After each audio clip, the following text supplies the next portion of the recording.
Okay, I think we've got everything ready.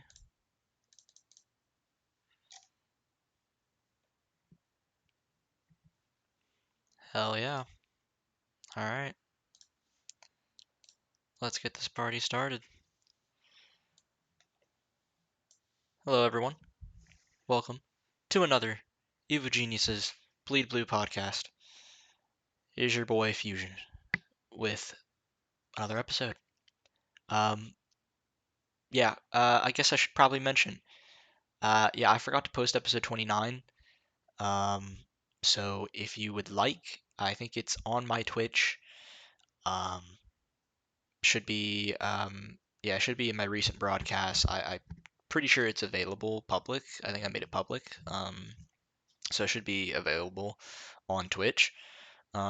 So if you want to take a look at that, you can always take a look at that. I haven't really decided on whether or not I'm going to post it on YouTube yet. Because I got to download it, and then if I do end up posting it, there's not going to be any timestamps.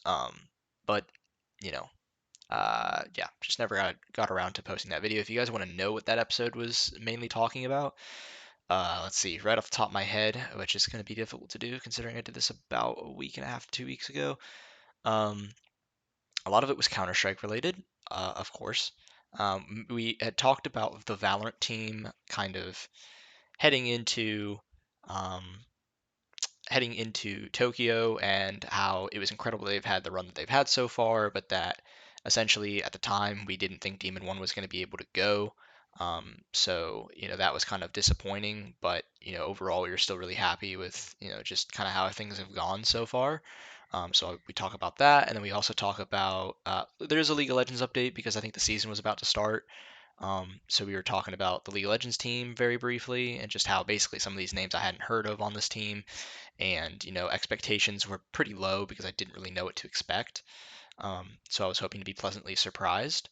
And then for the Counter Strike team, we were talking about the announcement of the podcast that's going to be happening hopefully sometime soon. It hasn't been posted yet, so I don't know what's going on with that, which I'm sure I'll talk about later as well, with Valens and Vorborg and Cooper. I as of right now, I still don't think that has been posted. At least I haven't seen like any discussions regarding it. So let me just double check here.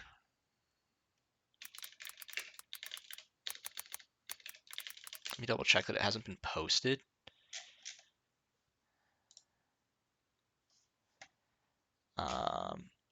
Let's see here. Channels. Evil Genius's Counter Strike. No, it hasn't been posted yet.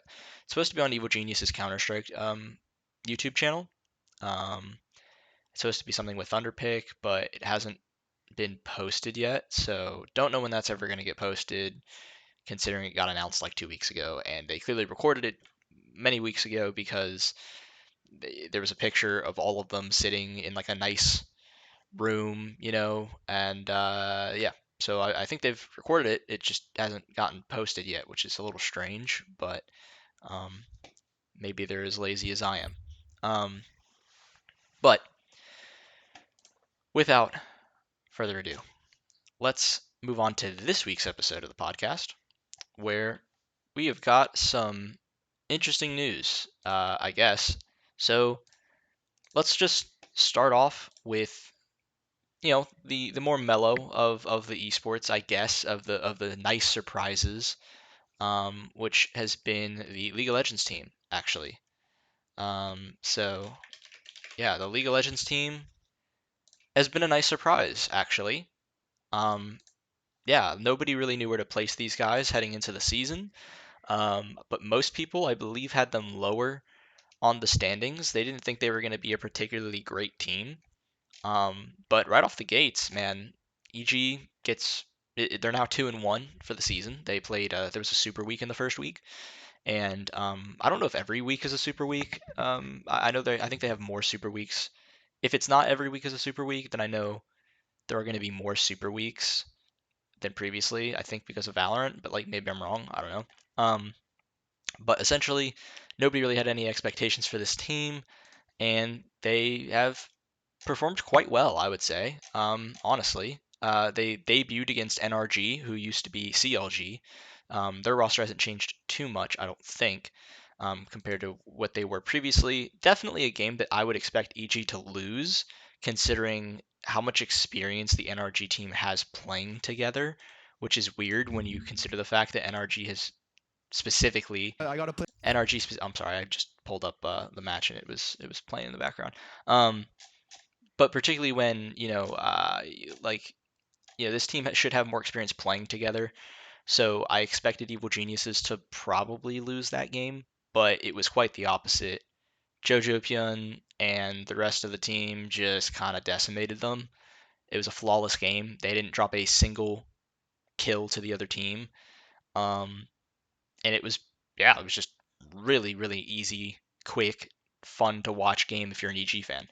Not if you're an NRG fan, but if you're an EG fan, it was a very fun game to watch because it was over quite quickly and it was just domination. There's been lots of talk about Jojo Pyun and how essentially he felt like he was kind of lacking the last split, that he didn't bring enough fire to competing, which I think it's quite understandable. I think that's why it's so shocking that EG dropped their entire roster after last split, considering and why I would reason to believe it has to do with money, because yeah, they didn't live up to their expectations, but they were one series away from going to I can't remember if it was North or South of Carolina. I can't remember. They lost to Golden Guardians, and they didn't play up to their level, but there had been so much shit that has come out in that split. Like the team had a lot to go through. They were all getting sick. They were all getting COVID. JoJoPian had to get subbed out at one point because he was so sick. There's news coming out about Danny and his situation, which obviously for JoJoPian is going to hit a little bit harder because you got to remember he came into the team around the same time as Danny, and they were both considered the young rookie stars that were like gonna take over the LCS together and be this amazing duo, and that didn't really turn out the way that you would like to hope. And EG did a very poor job um, managing that situation. And it just even more news came out about how poor the management system is in Evil Geniuses and how poorly they treat their employees, how poorly they treat their players. And so, yeah, I think, look, there's plenty of things to look at for that beginning of the year to reason that, yeah, EG probably wasn't going to live up to their expectations. It was going to be really tough for them to do that. It's why I've been, in fact, lenient with the players across pretty much all the esports divisions during these first couple of months of the year, because of just all the news that came out. I mean, it couldn't get worse. It was probably the worst position for any of these players to be in. Even though it's not their fault, people are going to flame them, right? Because kids are stupid and they just believe, oh, if you're signed under a team, you must be complicit in all the things the team does and all this other bullshit. So, look, it was crazy, and they didn't live up to expectations. And Jojo Pin thought that he didn't practice as much as he would have wanted to, and he just didn't put in the same amount of effort that he expects of himself.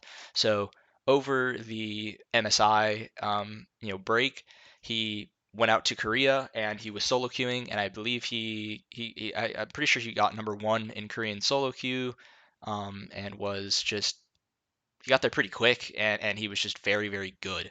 And he said that it kind of brought some fire back into him, and he got better and improved because the players are better over there, obviously, and it's really motivated him to really compete this split, and I think it's shown so far. He's been performing extremely extremely well, and yeah, so it's been fun to watch. Yeah, they beat NRG in a match I didn't expect them to win. They beat Golden Guardians in a match I did not expect them to win. You got to remember, Golden Guardians is the team that made the finals of the spring split. So definitely not a team that you would expect EG to beat, but they did. Um, and then I think this third game against Dignitas kind of showed their inexperience as a team, and how this is just going to take a little bit more time for them to really connect and gel together. And that you can tell there's a lot of talent on this EG team. You have Unforgiven, guys, who was incredible in LEC. So and then he went to 100 Thieves, and for some reason 100 Thieves just never played him because they have double lift, and it was just stupid. But so he was playing in academy for some stupid reason. But you know, he's an incredible player, and I think once this team just kind of has more time to really, they made mistakes that I don't think that the previous EG rosters would have made, just due to the chemistry of the team over time, right? I think that's something that gets fixed over time. You're playing Dignitas, a team with very, very good and experienced players like Jensen, for example. Um, if you make mistakes, they are going to punish you, and I think EG just made too many mistakes. And yeah, just unfortunate, but sometimes that's the way things go. They definitely could have won the game, but they just didn't, it didn't happen for them this time. It was not on their side, and so yeah, they're 2-1 right now. They are tied with Immortals for third in the standings. Not that that really means too much. It's still too early to really gauge exactly where teams are going to fall.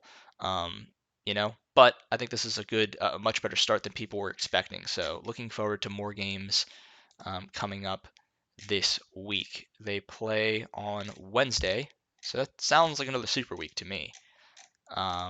They play 100 Thieves, and then they're playing FlyQuest, and then they're playing Team Liquid. So a pretty difficult week, honestly. 100 Thieves, I don't really know where they're at, but they're a decent team at the very least. FlyQuest has had a very slow start. They have been they're 0-3, which kind of scares me going up to play them because not I don't want to say they're due, but like they're much better. They're a much better team than 0-3. So yeah, that's going to be an interesting game. Also, you've got the Vulcan, um, the Vulcan and what's it called? Not FBI. Um, is it FBI? No, it's not FBI. Am I trolling? I'm trolling right now, aren't I? Impact. Jesus, Vulcan and Impact. They're going to be playing against them again. So that's going to be a fun matchup for that reason. But it makes me a little nervous. I think FlyQuest is a lot better than what they've shown. So that's a little bit of that's probably their toughest match, I'd say, for the week. And then they're going to be playing Team Liquid, who have been very, very hot to start the year. But we'll see. They were not too good last split, but there's so much has changed this split that frankly it doesn't really mean too much. But yeah, looking forward to it. It's gonna be cool. And yeah, without further ado, let's move on to everyone's favorite EG topic at the moment, Valorant. By far and away, the most exciting thing to talk about with EG right now is their Valorant team. Their Valorant team has impressed a lot of people. A lot. And it is easily the most exciting thing to watch right now. I would say if it wasn't for Kang on EG, this would be just him being just such a charismatic dude and just being an absolute monster of a player, coming from a small region. I think most people would say EG is probably the most fun team and exciting team to watch right now in Valorant, which is just a crazy thing to think. When you look at the history of the organization in this particular esport and just the history of this organization in general. But yeah, it's frankly, I feel so thankful and just so blessed for this team. I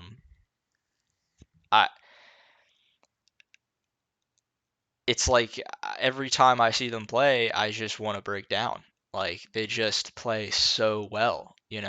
Um, it's so fun to watch. Um, it warms my heart every time I see them. And God, I really want this team to win the whole damn thing because they play so fucking well. They're having so much fun. That much is very clear. They're all popping off. They're all playing super, super, super well. Everything's clicking.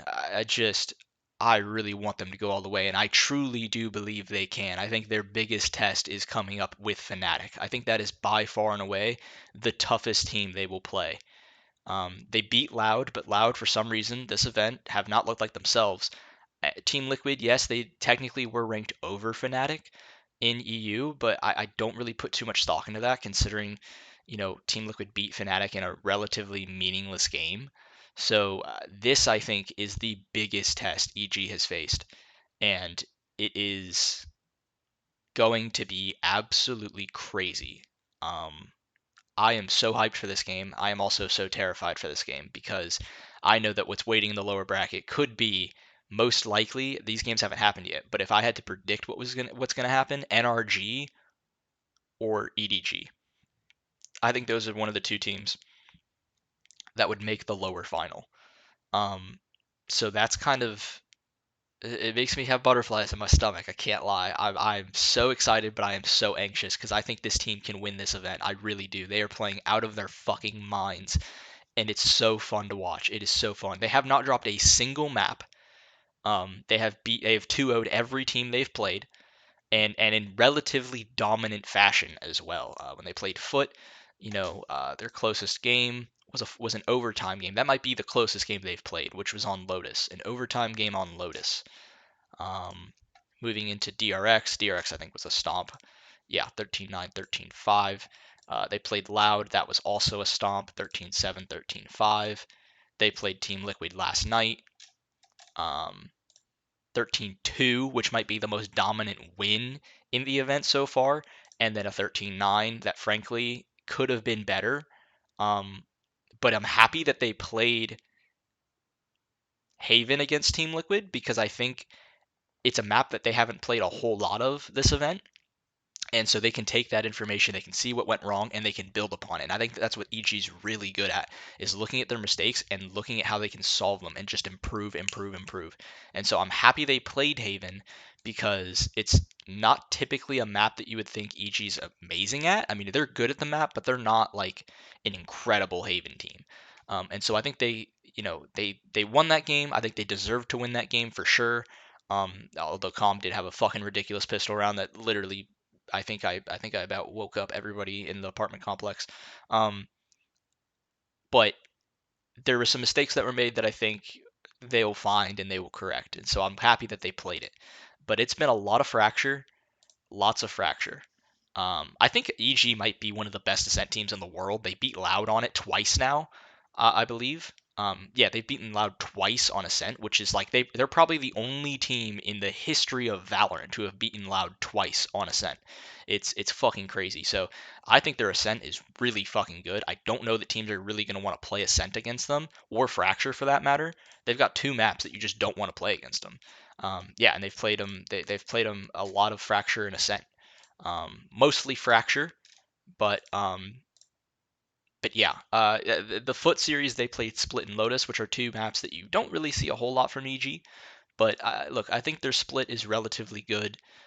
Their Lotus, I still don't know what to think about. I think it's good. I think all their maps are relatively good. I just don't know that Lotus is a pick they're gonna want to play against FNATIC, for example. I don't know that that's really something you want if you're EG. Although I would imagine.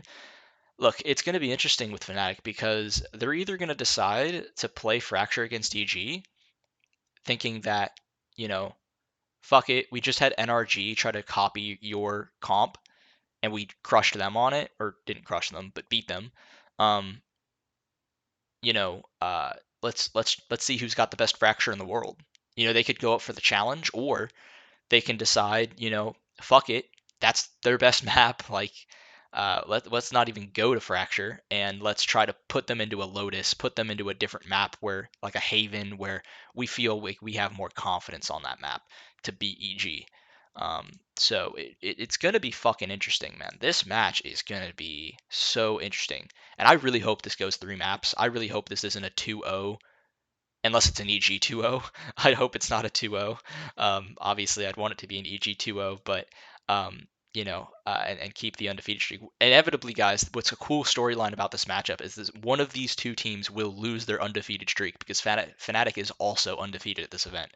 These two teams have by far and away looked like the best teams at the event so far, and so this is going to be a fucking banger matchup. Mind you, and the Thunderpick betting stats, EG is still, I mean, if you look at the betting odds, it's crazy. Like, honest to God, if you picked EG and you bet on EG, you would gain a shit ton if they ended up winning, because the odds are not close, because EG just isn't a big name. in Valorant and or just in esports in general. People just don't. EG has a poor name in esports at the moment, which is something that's just so disappointing considering the history and the legendary status of the organization. But because the new management is so fucking dog shit, they've kind of ruined that and thrown that away. But case in point, EG's odds are 2.7 to FNATIC's 1.4. So the odds are not as good on this and realistic as they should be. EG definitely has a chance to win this series. They are the hottest team by far at this event. And so it's going to be really interesting to see this match. Looking at FNATIC's map pool, by the way, FNATIC have like 3 of the top 5 players at the event. Like they're just playing out of their minds, just dumpstering teams. You know, NRG FNATIC was a hype matchup, and FNATIC honestly just dumpstered NRG. Wasn't really that close of a series. Although NRG didn't really play their best, FNATIC just kind of toyed with them. Trying to find their map pool here just to kind of get a little bit of a gauge of where this might end up going. Let's see. Are they gonna play? Man, this could go a couple of different ways. I can't lie. I think Split might get played. I think Ascent might get played. Man, do they play I think the only way Fracture gets played, the only way it gets played, is if FNATIC want to accept the challenge of trying to take down EG on their best map, and they want that narrative battle of who has the best Fracture in the world. I think that's the only way that you see this map. Frankly, I think EG is still better on this map. I would still favor EG if it went to Fracture, obviously. I think it's their best map, and I think they have the best play style on this map compared to any other team. And I think NRG did a decent copy of it, but they're not EG at the end of the day. And so I think personally, if I were FNATIC, I would not want to play EG on Fracture. I wouldn't want to take that risk. But I do think, man, it could go to literally any of these other maps. Pearl. I would like to hope not Lotus, but I guess it in theory could go to Lotus. I don't think I don't think EG would want that though. I think they would ban that probably. But I do think it could go to Ascent for sure. Split definitely. Of course Haven and Bind I think would be the least likely. To some extent, maybe, because I don't know, Bind could happen too. Like EG is not a terrible Bind team. They haven't really played it a whole lot, but they're a good Bind. They've historically been a good Bind team, and I still think that would obviously favor FNATIC. But there's a world where that map happens. So, dude, it's tough to say. It's really tough to say where this veto is going to go. It's going to be crazy. Both these teams are good at a lot of these maps. They don't really have a weakness. So it's going to be interesting. I think people would obviously still favor FNATIC in the veto just because FNATIC they have consistency there, right? Like they've been here before. These players are not strangers to this stage, and they just have the more experience, right? So you could say that I think FNATIC will get favored, but I think EG definitely can win this. And EG love being the underdogs, so that's exactly the way they like it, and that allows them to kind of have some potential here, maybe. Just wanted to briefly talk before I break down more about how EG plays and why I think, for example, why Fracture is by far their best map. Well, I don't want to say by far because they're really good at a lot of maps, but why Fracture is their best map, what their play style is, how they like to win rounds, and kind of breaking down the players a little bit more and just how they play and whatnot like that. Before I get into that, I just want to appreciate for a second the history of just how amazing it is that EG, their Valorant division, is doing what they're doing. I don't think people truly understand where this team came from. It's quite fucking amazing. I am aware of this, obviously, because I've been watching EG ever since they joined Valorant. So I was excited when Valorant came out. I was excited to see what EG would do, and frankly, I was very disappointed for most of the time because EG picked up and started when they first initially made their roster. They wanted to do something very, you know, different. They wanted to have a mixed roster that could compete at the top level.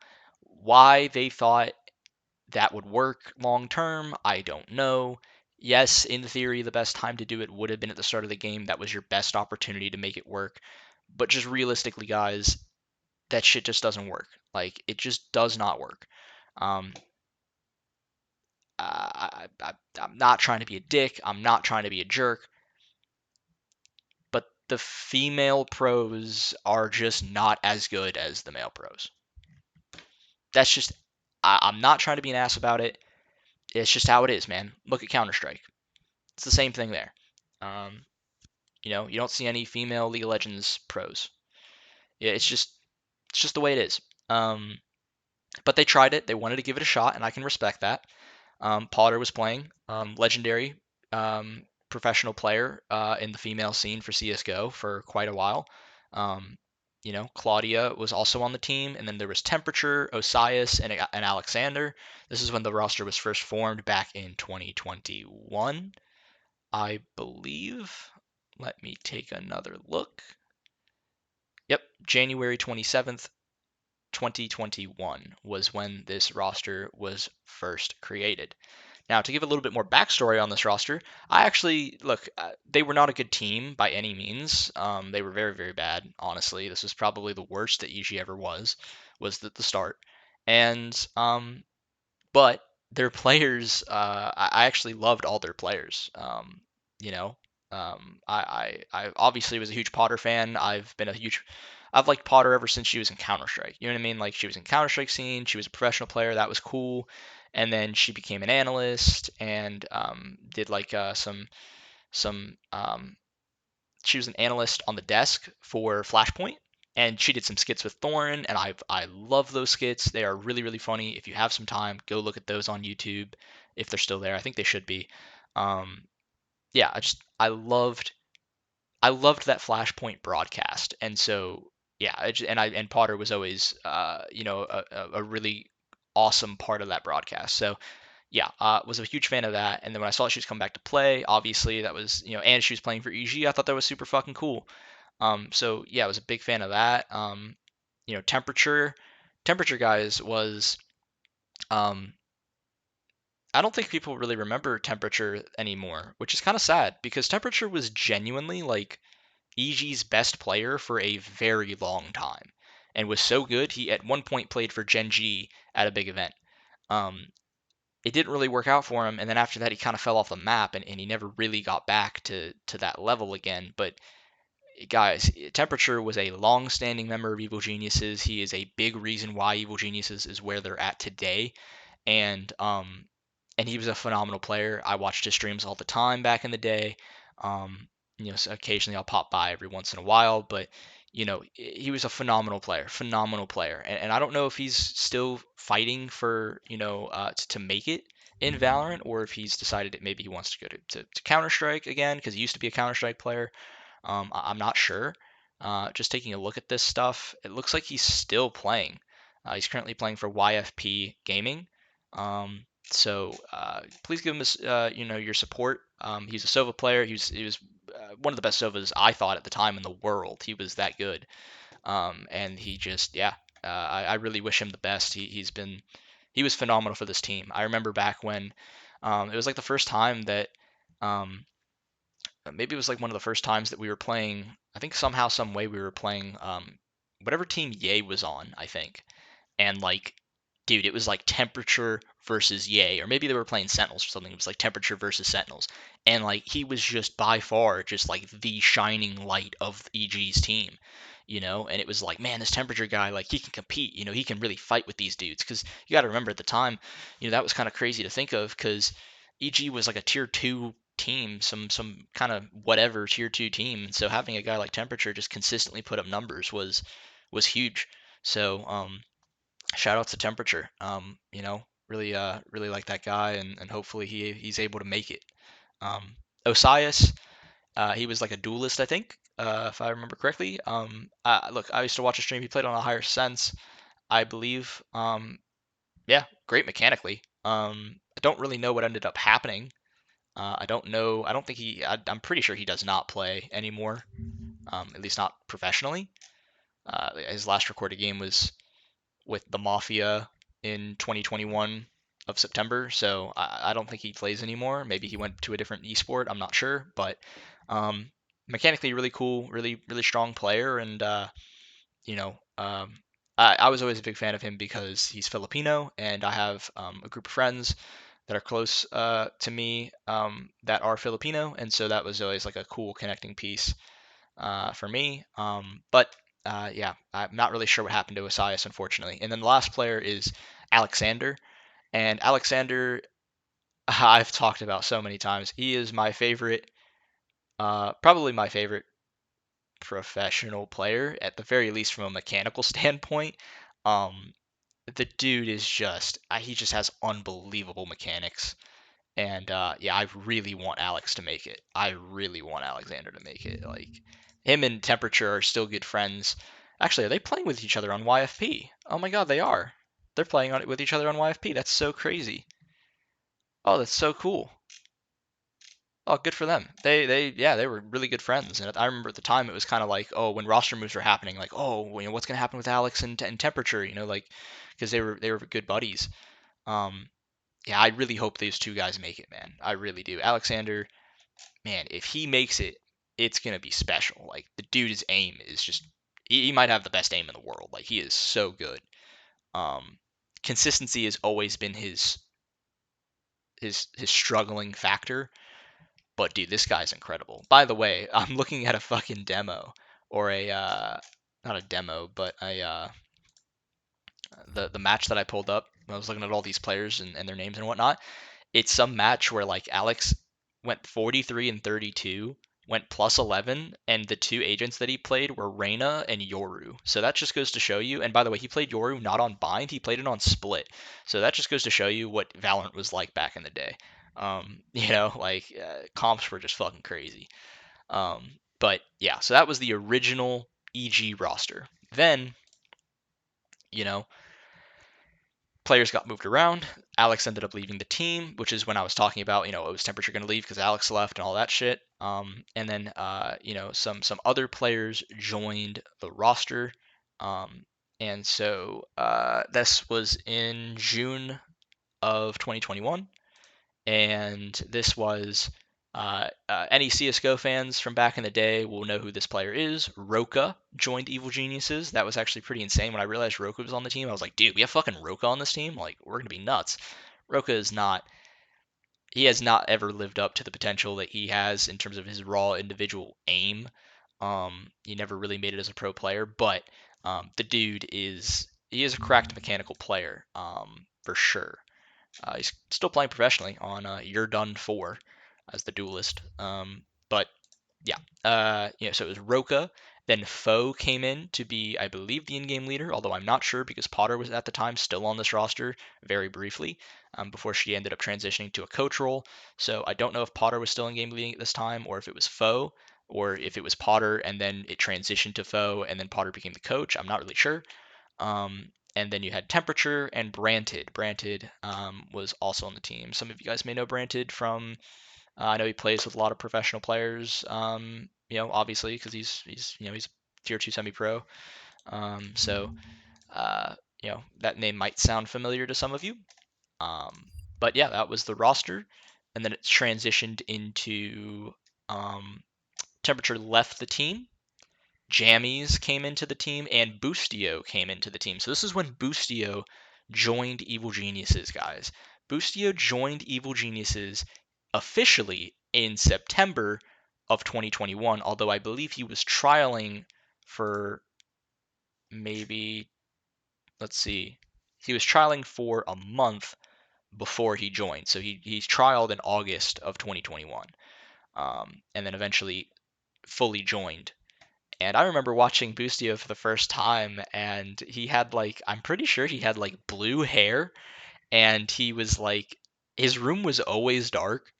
He seemed like a really quirky guy, and I just remember him playing Jet and just being like, dude, this guy's like a really good Jet player, and can op. And but I just always remember the just seeing him playing fucking. I think the first time I watched him, he was playing like Brehze, and he had this blue hair, but the room was dark around him, and it was just you could like barely see his face, you know.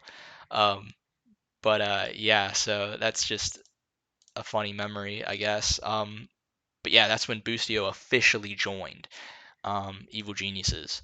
So pretty cool there. He was the Jet player, and I think he was. Look, I saw some stuff where people were like, "Man, Boostio was the Jet, just never really clicked, and he was never really that good at Jet." I was like, "Dude, what are you smoking? Like, Boostio was a great Jet player. Like, I can't unfortunately go back to find the specific stats during that year or whatever.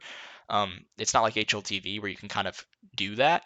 Um, Maybe there's a way to find it. I don't know, but I don't recall Boostio being a bad Jet player by any means. You know, um, I think it's been quite clear at this point that the main reason for playing Jet is just the fact that he's a really good opper. Like he's a fucking amazing opper, which is why sometimes you'll see Boostio pick up the op on Killjoy. It's not because he's like some, I guess Boostio can secondary op. No, no, no, guys. He was legitimately the primary opper of EG for most of the time he's been with EG. So it's not like a weird thing that he's picking up the op. It's very normal. Um, it's something he's very comfortable doing. Um, and yeah, so it just warms my heart a little bit seeing Boostio finally join the team here. Um, Also, I will mention Foe. I was a huge fan of Foe. Great dude, like amazing person. I mean, just go watch this guy's streams. This dude is an amazing human being, super funny, super nice guy, super chill. Um, yeah, huge shout out to Foe. He really helped build up this team to get them to that next level. He was kind of part of the process of building this team up, guys, because you got to remember this team consistently got better over time with every iteration of the roster. And so Foe, he played a massive role in that, and I believe he's still playing professionally. And obviously, hope he does really well. Hope he is able to move out through the scene, just as I do for all these other players that have worked with EG in the past. But yeah, I really liked Foe. Was a huge fan of him playing the Sova, and just yeah, it's just yeah, he's a cool guy, man. He's a really cool guy. And then yeah, the next roster change. Let's see here was. So you still had Roka. Was it Jammies? Yeah, we went from Jammies to Reformed, who's obviously still with the roster to this day. So that's another player that's joined the roster that you can kind of look at and be like, oh, that guy's still here, In fact, he's in Tokyo right now. He was going to be the Jet replacement. Um, but yeah, look, I mean, just so happens that as I'm scrolling through these, I'm seeing like some of these Boostio Jet games, and like he's playing really well. So don't know what the fuck. Don't know what the fuck people are talking about. But yep, Reformed is on this team. This is when he joined the roster. I don't know that I have the exact date that he joined the roster. Oh, did Foe leave at this time? Has he left yet? Nope, he's still here. He's still here. So I'm not. It doesn't really list the exact day that he joined, but he joined at some point in between Temperature leaving the roster and Foe eventually leaving the roster as well. It was around the time when he was picked up. So then after that, this is when. Wait a minute. Yes. So then Brehze leaves the team. Your boy Dre gets picked up. Also, and JAWGEMO as well. I don't think he was on the roster before. No, he was not. JAWGEMO's also on the roster at this point. Reformed is on the roster still, and Foe is still on the roster. My bad. Yeah, so this is when we picked up JAWGEMO, guys.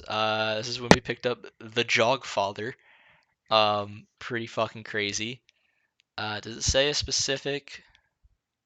No, I don't see any specifics on, him joining. This is around the time as well where I believe we gave Temperature out on loan to Gen G. He played in it was, I believe it was an international event. Maybe it was LCQ or something. I don't know. And he did not end up performing too well, and eventually just didn't really stick, and he ended up kind of dropping out of that team, unfortunately. But we had your boy Dre, who was an up and coming player. He was no joke, probably our best player at the time, if I remember correctly. The dude was unbelievable on Sova. Um, It had just some weird streak of having 6 Sova players, so calm your next in line, obviously. But yeah, your boy Dre was fantastic for the team while he was there. Now he actually works for Riot Games, so not even a professional player anymore. But the dude was really, really good at the time.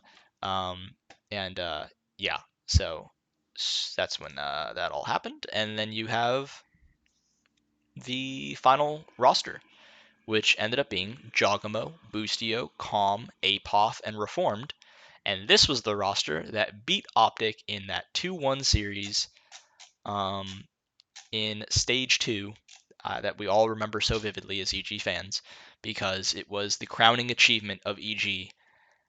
It really did, like, it made us feel so good that, like, like after all this time, like you gotta remember, like we were battling to get into the VCT system, like open qualifier after open qualifier, like little cups to try to improve your game, We made it to the end of one of the cups. We played Cloud9, we lost, like after a close series. I remember watching that on my phone, I think at the time I was on vacation and, I was telling my brother about it. I was like, oh my God, we almost beat Cloud9, you know what I mean? Like, uh, just from where we came from to where we were, this was such a crowning achievement.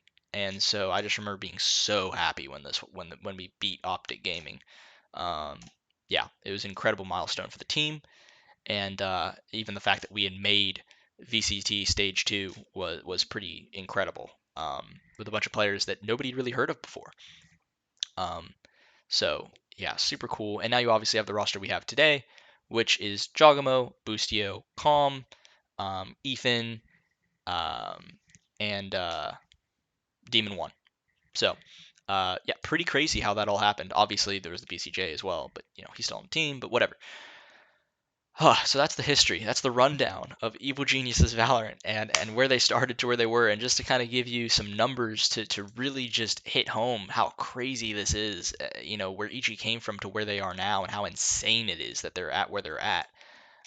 If I take a look here at EG, um, just give me one moment. If I take a look here at EG, we go to the overview, ranking history. Now, it doesn't go back all the way, but July of 2021, this team in North America, mind you, so this isn't including EMEA, this isn't including Pacific or Asia, it's just North America. EG in July of 2021 was the 37th best team in America. In North America. That wasn't including Loud at the time either, guys. That wasn't including the South American teams. In North America alone, they were ranked 37th in the world in July of 2021. Now they're the third best team rank wise in the region, although I would argue they're probably the best team in North America right now. How insane is that? That is incredible. So, yeah, I feel so blessed that this has all worked out the way that it has. It's truly an incredible experience, and I can't. I literally, this is why I fucking break down like nearly crying every fucking time I watch this team play. It's just so unbelievable that they're here, that they're this good. Um, I want to preface, this is not your typical Cinderella story run by any means, guys. Like, this is a legit run. Um, you know, you know what? I'll touch on that in a second. As promised, let me talk about why EG is so fucking good and why this team is so fucking amazing. And you know what? Actually, they kind of play. The reasoning is the same. So this is not your average Cinderella story. This is not your EDG of the event. And what I mean by that is there's always one team, your Zeta divisions and whatnot, that go on some incredible run in these events. And it's like, oh my god, dude, they're insane. They're such a good team. Like, oh man, this is crazy. I don't think EG is going to be one of those stories. I don't think EG is going to be one of those stories that, like, you know, uh, whether they win this event or not, that doesn't, you won't see them ever again. Like, I don't think that's what's going to happen with this team.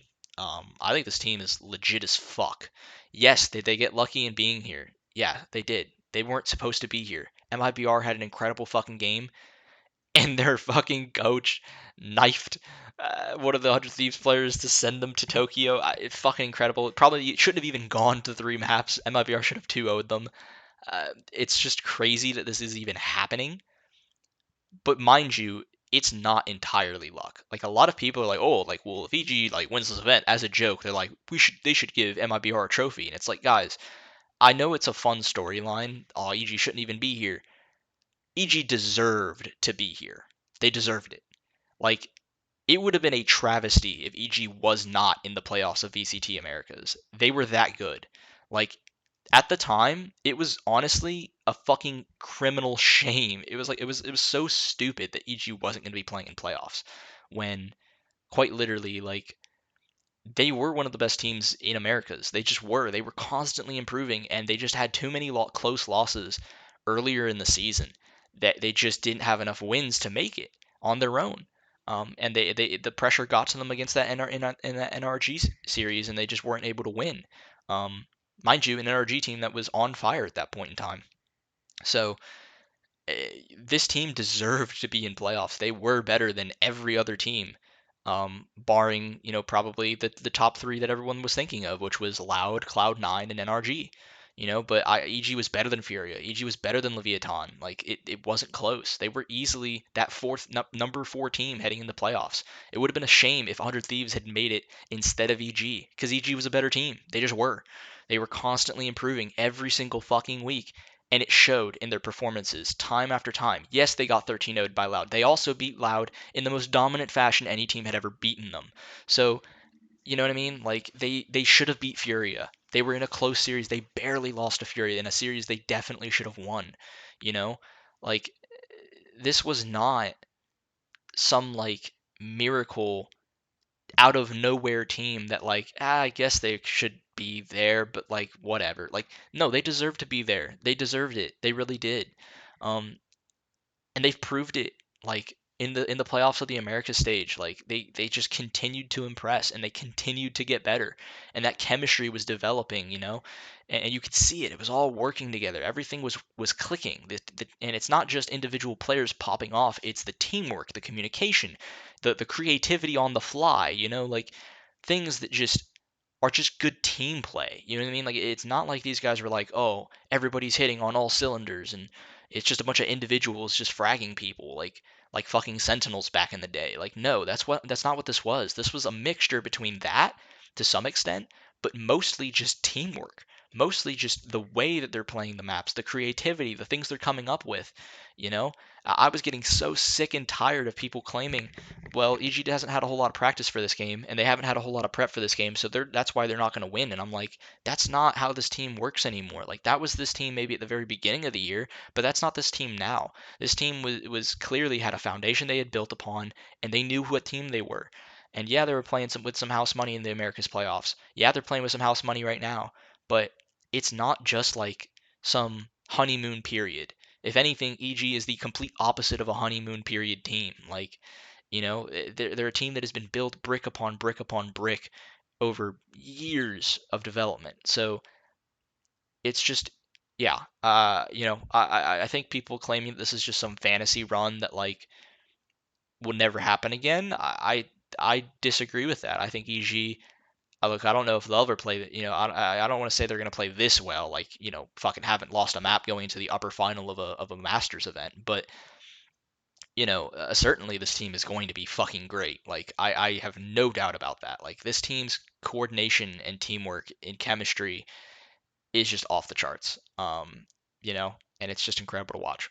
So, breaking down why EG is so fucking good. First, I think the best way to do it is to start off with their best map, Fracture, because I think it perfectly identifies how they want to play Valorant. It just does. Um, Look, Potter has said this herself. Sliggy, an analyst, and he's been on the Plat Chat podcast a couple, many times, and he has the best content in terms of like breaking down what's going on in these games out of anybody I've ever seen for this event. If you want to go check it out, please do. He breaks down every series, every match, and he really breaks them down and discusses what's happening in the moment. And it's really cool to watch. But I think he breaks it down the best in saying that yeah, this is just it. This fits. Not only does this fit EG's playstyle, but he believes that this is what every team is going to become in the future, which I can agree with. Which is the way EG plays is they're a very ult orb focused team. It means they want to get ultimates as much as possible, and when they get those ultimates, they want to use them as quickly and efficiently as impactfully as they possibly can. They're not afraid to spend multiple ultimates on important rounds. They know when the big rounds are, and they also know when to use ultimates to make up for their lack of economy, to potentially swing around into their favor. It's why they're so good on these. It's part of the reason why they're so fucking good on these bonus rounds that they keep winning. Is because they're always making sure that they have ultimates that they can use to kind of push them into a better position to win the match. And Fracture, obviously, if you're, as I'm describing this, you're probably thinking, yeah, Fracture probably is their best because there's 4 ult orbs on the map. And so there's always going to be a weak spot on the defense where you're going to be able to take an ult orb.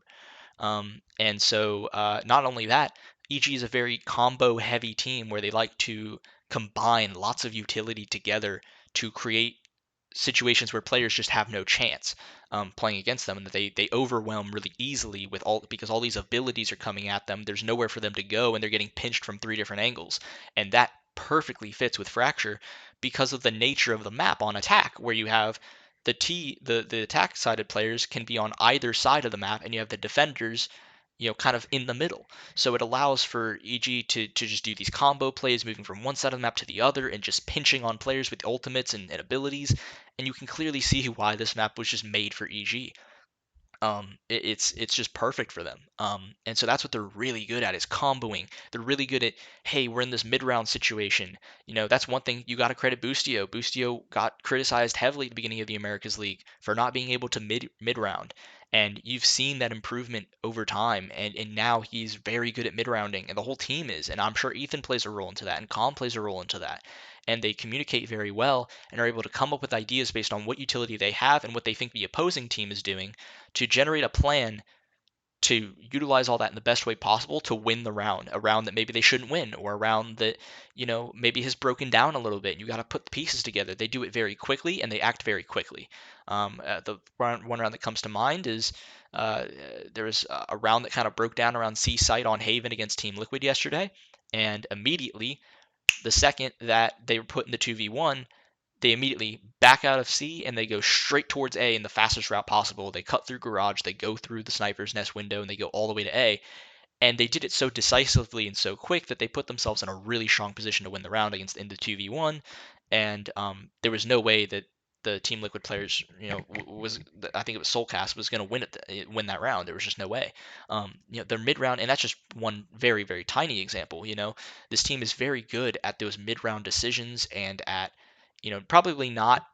I think most people just think FNS is probably just the best mid-round IGL in the world, but EG is very fucking good at it, and their plans and strategies. One of the things that was really, praised about EG at the start of America's League was just they always had really good ideas and set plays, but it was when it got into the mid-routing where things broke down, and there were certain things maybe their inexperience was showing, and they just couldn't close out games. That was their big problem, is they couldn't close out games.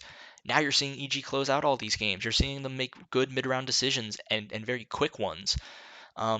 They're winning rounds they should never win. They're winning bonus rounds more than any other team by far. I think they're winning like, what is it? I think it's like bonus rounds have like a 30% win percentage or something like that, and they have like a fucking like 75 or 80% win rate percentage, something crazy like that. Like no other teams are doing this. Like EG is doing things that are just unbelievable, and it's not just it's not just individuals playing well. It's their communication being very strong, their teamwork and decision making being very strong.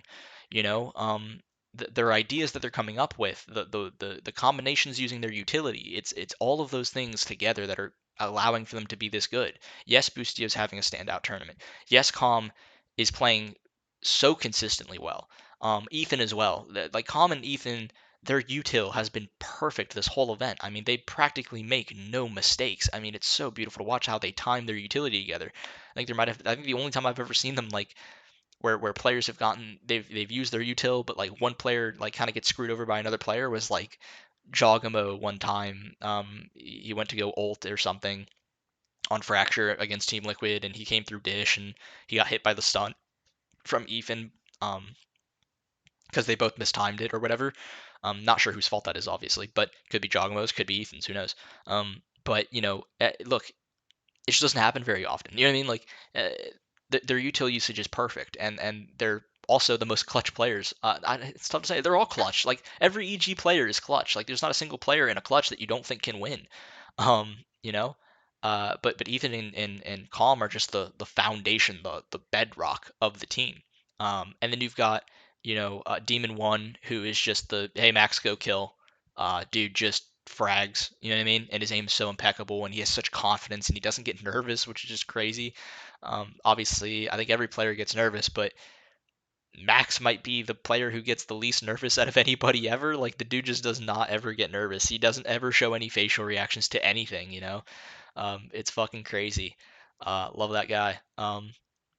You got Boostio, who's emphatic as an IGL, but a very, very strong individual player, and always has been. Back when he was on the Chamber, he was the best player probably for EG, probably along with JAWGEMO, right? He's been on this team for a long ass time, and he's always been individually super fucking talented. And it shows. His in-game leading has been phenomenal. And then JAWGEMO, I've criticized JAWGEMO a lot during the Americas League, and because he was in that transition phase of trying to play controller, and it frustrated me because he was so good on Raze, but when he would play the smokes, it just never really looked that good. But he's developed so much.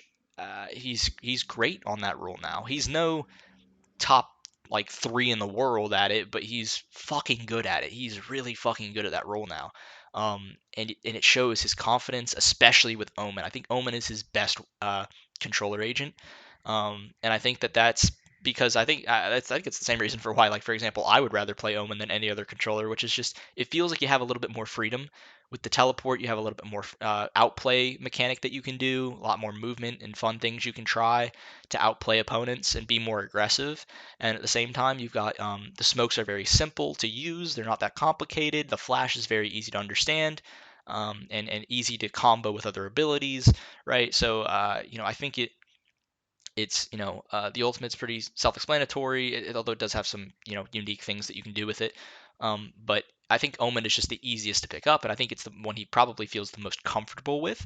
I'd say the least comfortable one that he probably plays might be Astra, and I think that's just natural. I think Astra's just one of those agents that like it takes so much brain power to use because you're constantly trying to focus on what orbs do I have, what orb should I use, should I recall this one in a certain way, should I use a stun, should I use a suck, how do I use this, when should I use my ultimate, all these other things. You're constantly paying attention to the map.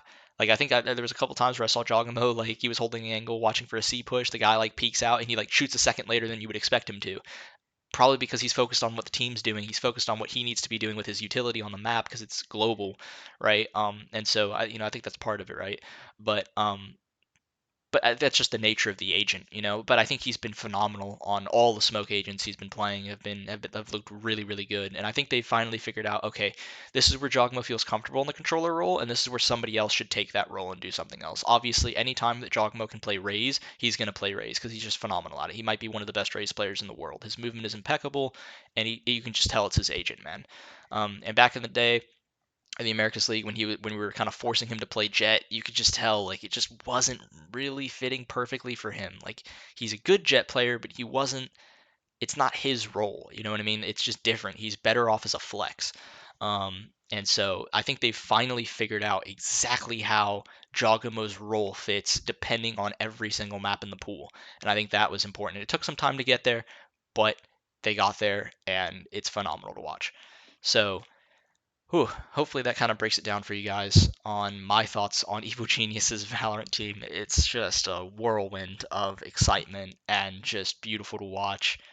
Um, and I'm so fucking proud. I'm so fucking proud. I'm pretty sure I've got Demon1's little fucking pointing at the screen as my pinned tweet. I'm just in love with this team. Um, look, I've always been high on this team ever since.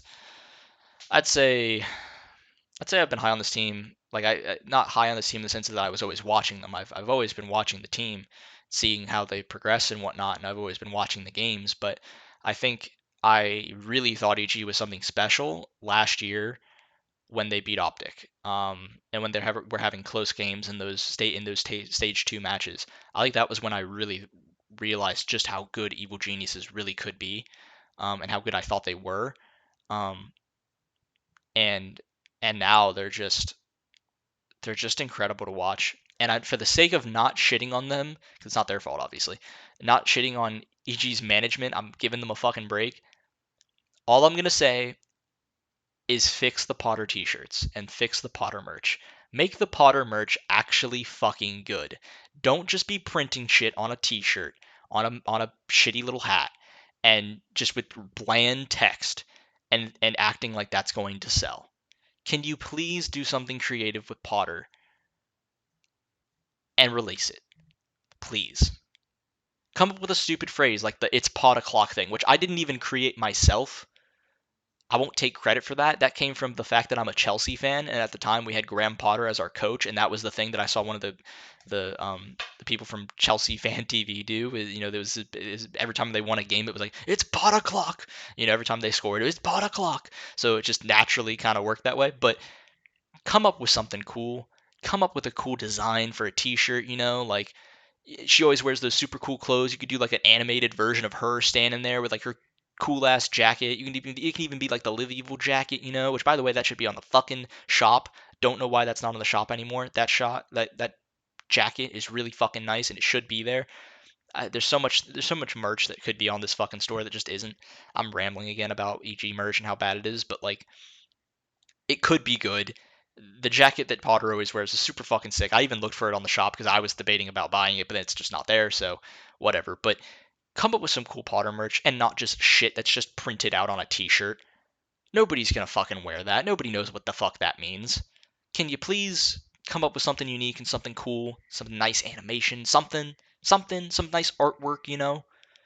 Do something cool for her. She deserves it. She's been with this fucking organization for in the Valorant division for fucking years now. Like, she deserves the merch that she deserves some great merch. Obviously, she's probably gonna want this merch, and she's just gonna get it just because it's got her stuff on it. But it just says like Potter, you know what I mean? Like in some bland gray T-shirt. Like, come on, man, do something fun, do something cool.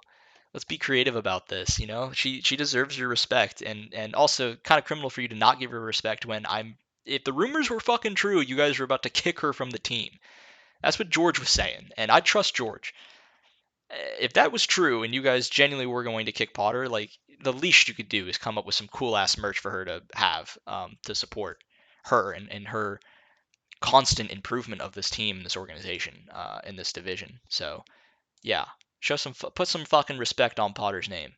Do it now. Release some sick ass merch and people will buy, guaranteed. You're missing out on a fantastic opportunity right now to put out some god tier Potter merch that really looks cool and people will fucking buy it. They love Potter. They love Potter. They're gonna love Boostio because the dude's been having pop off moments where he's screaming and I'm so good, you know, and doing all that, bat in his chest, you know, and just being like a fun dude. They're gonna want his stuff. They're gonna want Demon1 merch. These are things that they're gonna want to wear. Come up with some cool fucking merch. Come up with some cool designs. I know it's in there somewhere. I know you guys have a marketing department that's been getting better over time. Come up with something cool. Put some time into it. Put some effort into it. And then put it on your shop. Don't give me a gray t-shirt that says Potter's name on it and act like that should be sold for like $30. That's a fucking joke. Plus shipping and plus whatever the fuck else I would have to pay to get that shit. At least 100 Thieves comes out with some unique stuff that's well designed for the most part. They come up with they probably come out with too many things. That's their problem. They just come out with so much merch that it's like, dude, if you want to be a fan of this team, you got to pay for like so much fucking shit. EG has like the opposite problem. They don't fucking come out with anything. The stuff they do come out with is relatively bland and boring. The most creative stuff is like the stuff I see for Sonic Fox. But yeah, the Potter merch is a fucking disgrace. Please, man. I was debating on getting it. I was when I saw there was Potter merch, I was debating about getting it, and then I saw that it was just a text on a T-shirt, and I was just like, "Is this a joke? Like, surely this isn't." I literally, when I saw it and I saw the images on Twitter before I clicked on the store page, I thought that was just like a placeholder, and that it was just trying to say like, "Hey, look, there's Potter merch," and then you were gonna click on it. There's gonna be this dope ass merch, and then I click on it, and it's just Potter, and I'm like, really? This is it. This is the merch. Anyways, sorry, I had to talk about that. But yeah, love this fucking team. Love this fucking team. Okay, so here's the thing. I don't know if Kurrent is joining me for this Counter-Strike session or not. I have no clue. I messaged him a little bit ago. I never got an answer. I don't know if he wants to talk about the rumors. I've been seeing him being pretty active on Twitter recently, so that makes me think that maybe he would want to, but I don't know if he's available. I have no idea what's going on. So I'm gonna message him on Twitter. I'm gonna DM him. And we'll just see if he responds. Because currently I don't see anything. Maybe I can go on to.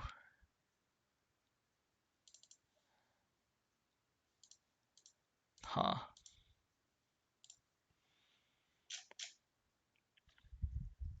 Crazy. Not too sure here.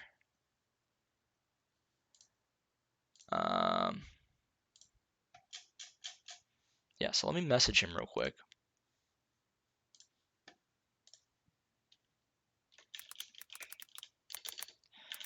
Would you like to join the podcast for the CSGO section?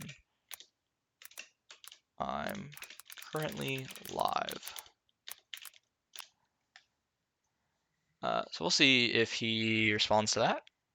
I guess in the meantime, I can kind of start talking about the CSGO team a little bit, and we'll kind of see if he joins and he wants to join. Then like we can add him in there, and then we can kind of get his thoughts on everything.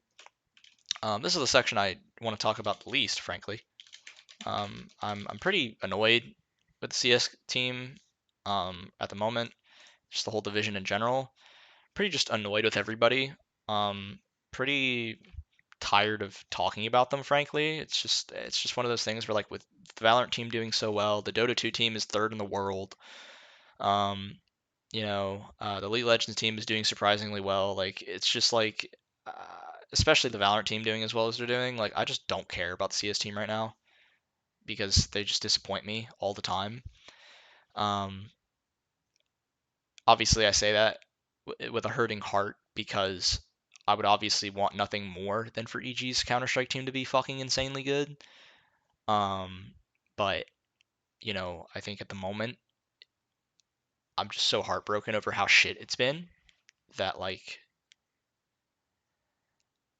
things are going so well. I just don't even want to talk about it. But obviously I'm going to talk about it. There's no getting around it.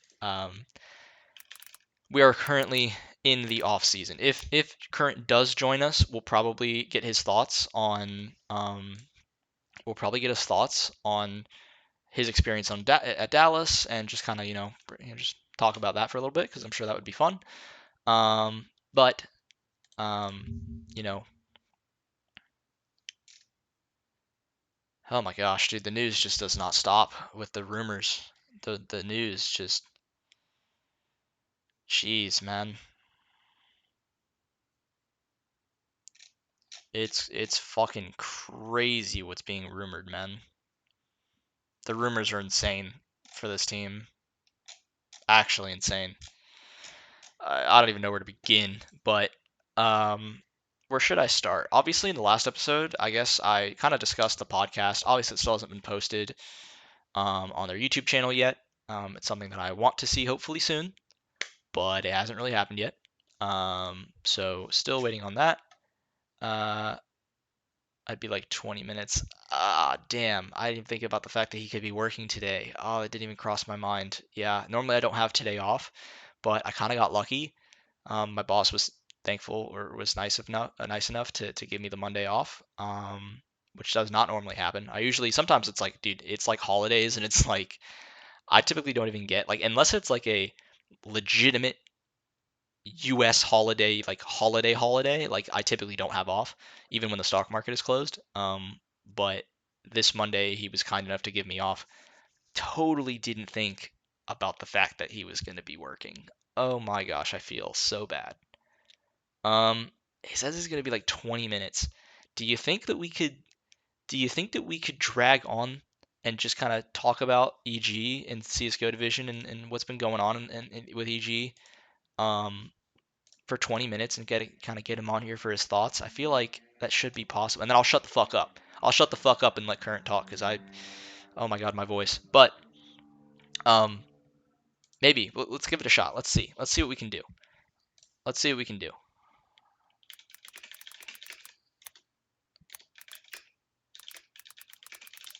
Okay.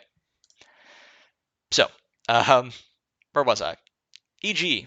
Yeah, it's crazy. We're in the off season now.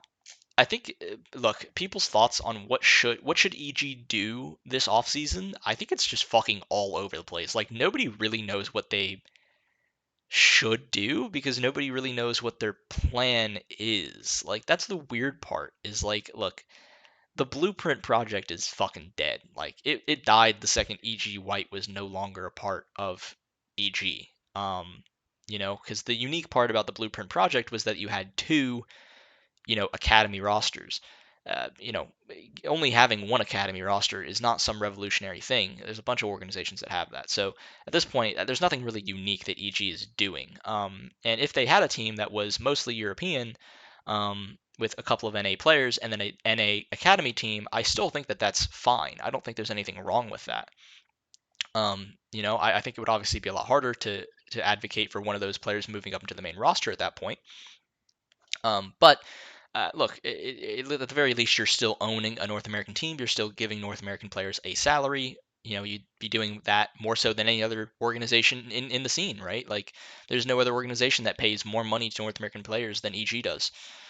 In the sense of how many players are you paying for? You know what I mean? Like, even if they do this idea of having a European core or an international core with like two NA players, I think it would be, you're still supporting the scene more than any other esports organization. So I don't see that as being a huge hit.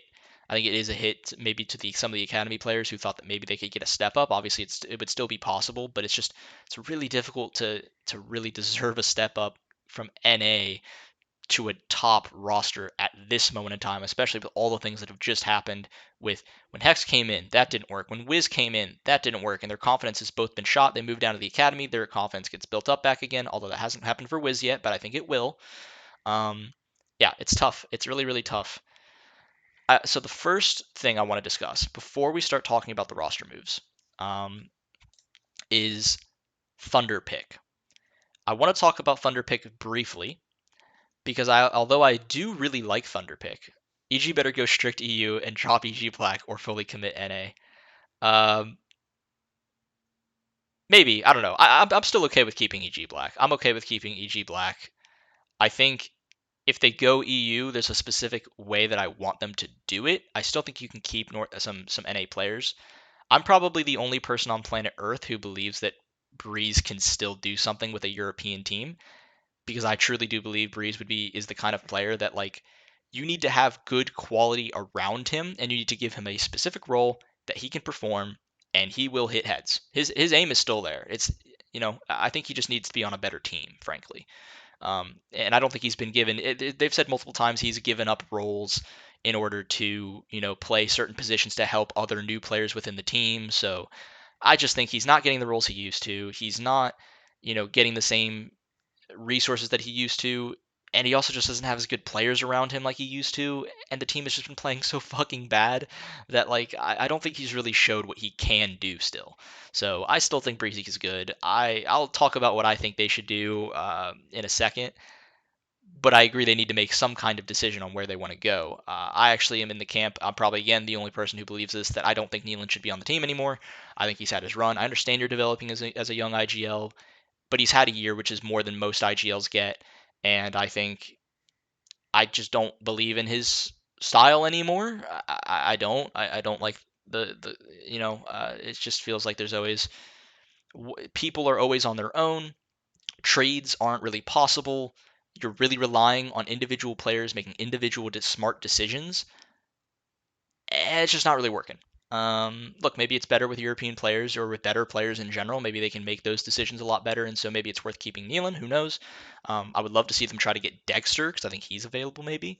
So that would be pretty cool, but who knows? But I'm getting off topic. I wanted to talk about Thunderpick. Thunderpick. So I wanted to talk about Thunderpick because although I really enjoyed all the things they're doing, I like the sponsor, the cool, whatever they did, like a little thing about the new T-shirt, the new jersey and whatnot. Whatever, that's dope, I guess. Whatever. But I like that they're sponsoring the podcast. They seem to be really, they seem to be very like, how do I phrase this? Thunderpick seems to be a very vocal sponsor. They like to say a lot on Twitter, be engaging with fans. I think they created was it them that created? Did they create little player profiles? I don't know if they did. I might be wrong on that. Don't take me on that. But they seem to be very involved. They're doing this podcast, this Blueprint podcast with Valens and whatnot that I've spoken about multiple times already that they haven't yet released. I really want them to release that podcast. I'm so fucking excited for it. But the one thing I will criticize them with is this new league that they've created. They have created a fucking league and they've already invited EG to it as the first team to be invited, which is just comical. Guys, this is a conflict of interest. It feels like every year we have to have a conflict of interest with Evil Geniuses in their Counter-Strike division. We just have to. It always has to happen. You cannot escape the conflict of interest with this organization in Counter-Strike. It happens every single year. It feels like. I say that. It's probably been like 2 times in a row, 3 times in a row. Who the fuck knows? But you can't have one of your title sponsors that is literally on the front chest of your jersey host a tournament and just immediately invite you to the event. Like, come on. Can you guys not see how this and it's like a massive prize pool as well. Like, it's fucking crazy, man. Like, isn't it on HLTV, I think? I think it's on HLTV on news. Let's see here. Yeah, Thunderpick announces $600,000 world championship with, and mind you, everyone is talking about EG signing a European roster and just going completely away from North America. And the joke is that this event actually has unique benefits to North American teams by allowing them to boot camp in Europe before the event. They sponsor a European boot camp for North American teams. Isn't that fucking incredible? The timing is just unbelievable. Could you imagine? Because EG's going to this event by default, which is fucking mental, right? But the whole benefit would be to send an EG Black to this event to have a boot camp in Europe that's already sponsored. They don't even have to pay for most of the stuff, right? I would imagine they pay for some stuff like the flights maybe, but they don't have to pay for the housing. But it just doesn't even matter because they are potentially just going to go mostly European anyway, and all these young players aren't going to have the experience in Europe, which is the whole point of developing players. So it's just crazy to me. It's just absolutely insane. But you can't have one of your title sponsors host an event and invite you first to the event. Can you not see where the problem could be with potentially trying to create situations for EG that are beneficial to them that would not be for other teams? I'm not saying they will do this. I'm not saying they would do this. I'm saying there's a possibility of it, hence why it's a conflict of interest, hence it should never fucking exist in the first place. It is just incredible to me that this just seems to happen every fucking time. And you just can't escape it. So I thought it was fucking hilarious when it came out. And I say hilarious because nobody ever does anything about these conflict of interest. Nobody calls them out on their bullshit. Nobody punishes these organizations for doing this or these players for doing this. This has just been, Valve used to be very strict on it, but then they kind of let it slip in 2020 with COVID and the RMRs and the whole, some of the Brazilian teams got away with it. And now it's just a shit show. People just get away with this shit all the fucking time. And it's fucking crazy. So yeah, I just wanted to point that out. I like what they're doing in terms of some of the sponsored content and stuff. That's cool. But this whole tournament thing, yes, it's great that there's a tournament, but my God, can we get away from the conflict of interest, please? Can EG actually qualify for a fucking event on their own instead of just being invited for once? Please. This team, the only reason they are playing events is because they just get invited to them. It's not even because they're good enough to qualify. If they had to qualify, they wouldn't fucking make it. It's just so fucking funny, man. It's just so funny to me. Okay.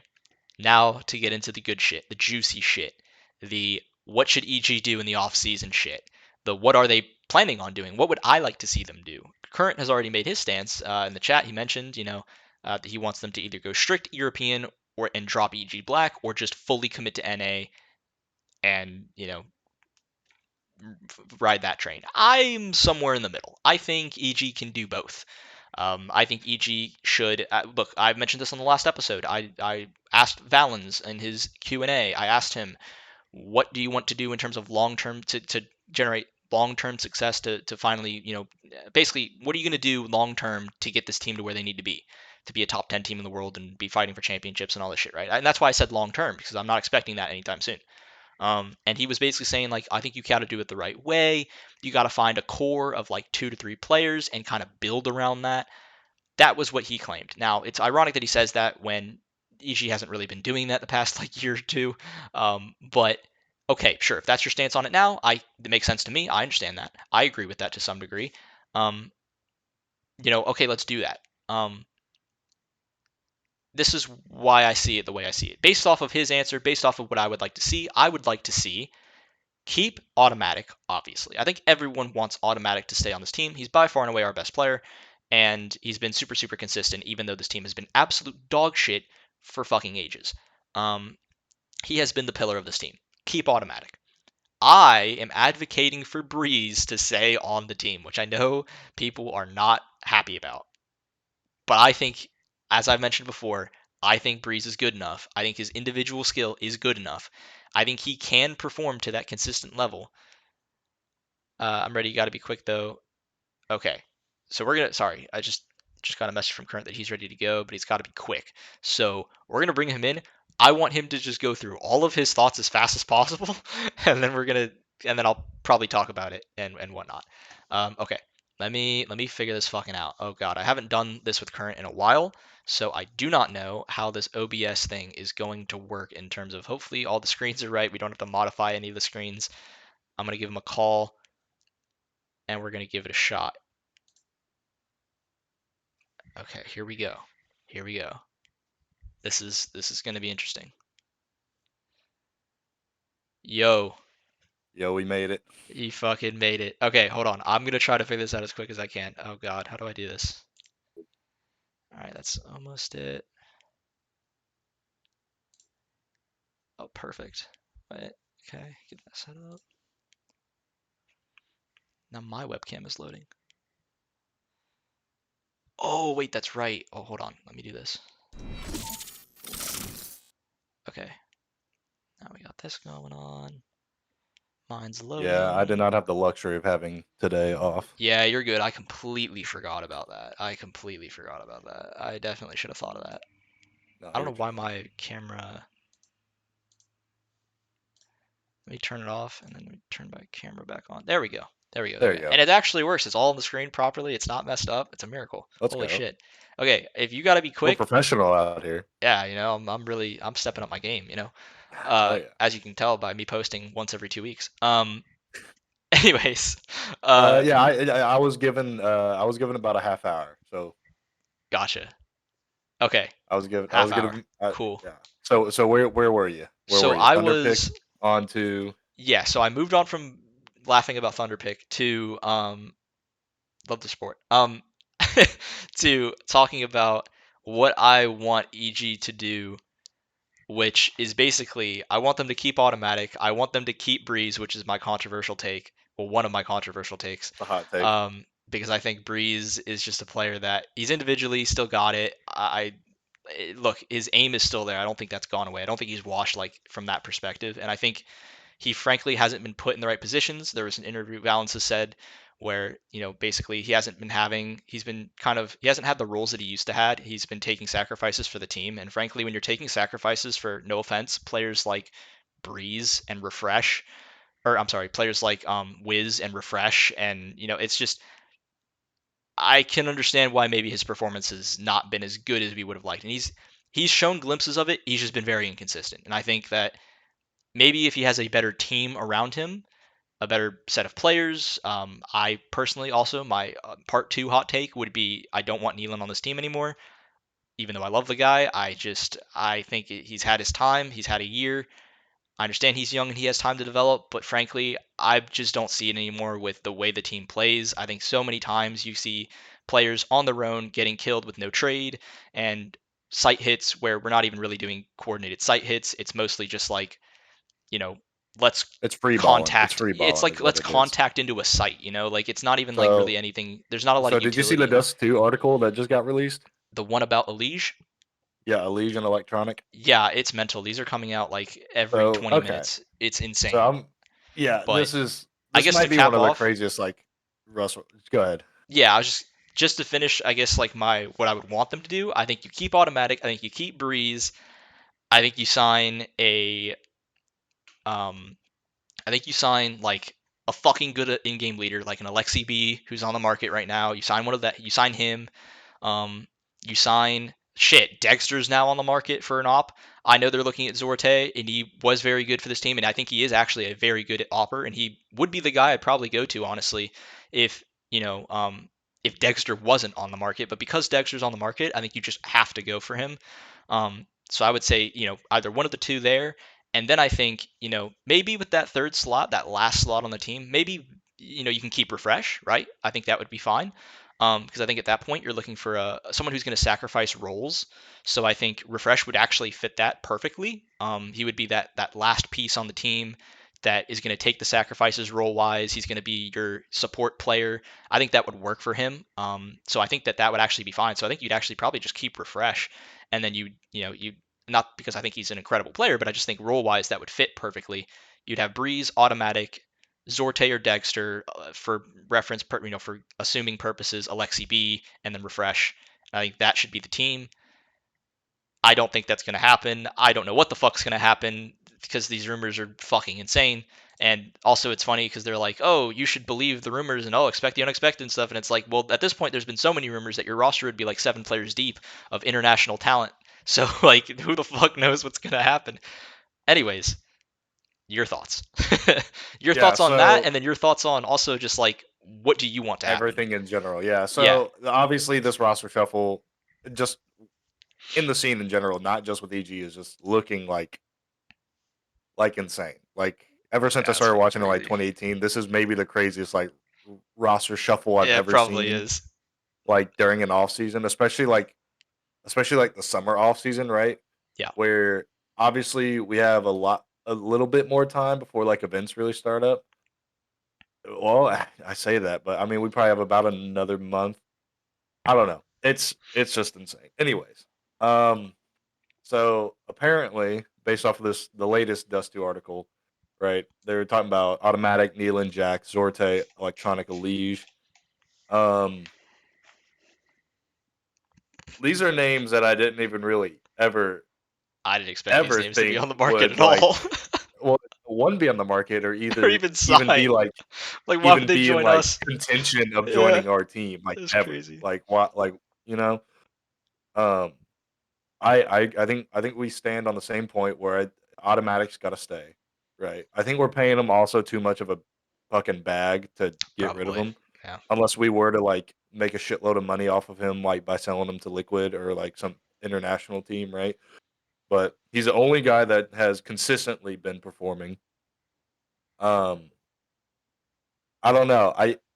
I'm in a weird 50-50 spot with Brehze, right? Because I do agree, like his aim mechanic wise, it's still there. It's all there. You know, I would almost just say he's a veteran player at this point because he is. It's just the stats and his obviously his inconsistency doesn't support him staying on the Oh, team, and listen, that's his kind of performance definitely does not justify his and that's position. kind of like where I was with Cirque before, right? Like Yes. they both always had like such a high potential, but at what point do you just cut your loss and try to Mhm. get somebody that can perform better? It's so hard to. I feel like this is all so hard for me now, especially since I just met them literally like Yeah, yeah, of 2 weeks of ago, course. and And they're I all was great like, people, like I would imagine. yeah, yeah, no, they're all sick. Um, like I met the entire team. I mean, hell, I think we watched the phase, and I think we watched like the grand final with like I was watching it with like Hex, NeaLan, and Oh, it's so Rush. sick, man. Like, Oh, dude, it was so fuck. sick. I Like, wish I it was was so there. fucking sick. But and like it, dude, it's weird because now I have this like emotional tie to Oh, this yeah. team that I never thought I'd have. But now we're talking about like big names like Elige, who I don't think anyone ever thought would come on a market, especially No. after what it was sometime last year. He talked about how he finally got like stock or like part ownership or something in Liquid. I Yeah. can't remember. So it was kind of like, oh, dude, like he's gonna be a mainstay, but now they're apparently he could get replaced, He's right? been with that org, I think, for since like 2014, Yeah, 2015, or whenever they it's been came into the insane. scene. Which is around the time I But started into the scene. So yeah. yeah, I mean, I will say though, it's looked up since I DM'd you what like last week when we were like, Oh, oh, dude, definitely. Because at first we it were was just like, Jax. so yeah. So for people like watching or listening later, like we were talking, we are like, dude, no way, Jax is the one fucking guy we're looking at. There's no way. And now it's like, okay, Zorte, Because all right, they said primary as if he was like yeah. their It's like first guy that they were like looking to get, and I yeah, was just like like, they're like number one really, option. really, guys, we're going with But now it's like, Jax. okay, Zorte, that's pretty sick. And then Yeah. it's like Electronic and Elite. Electronic is so out of left field for me Oh yeah. because there obviously there's been like Navi rumors, right? But it's always been around like NPL and Perfecto, right? It's not Yep. around Electronic, Simple, or whoever the other guy in fucking Bit. It's not around those three. You'd think Navi are keeping those three. Yeah. But the fact that Electronic is on this list is extremely weird.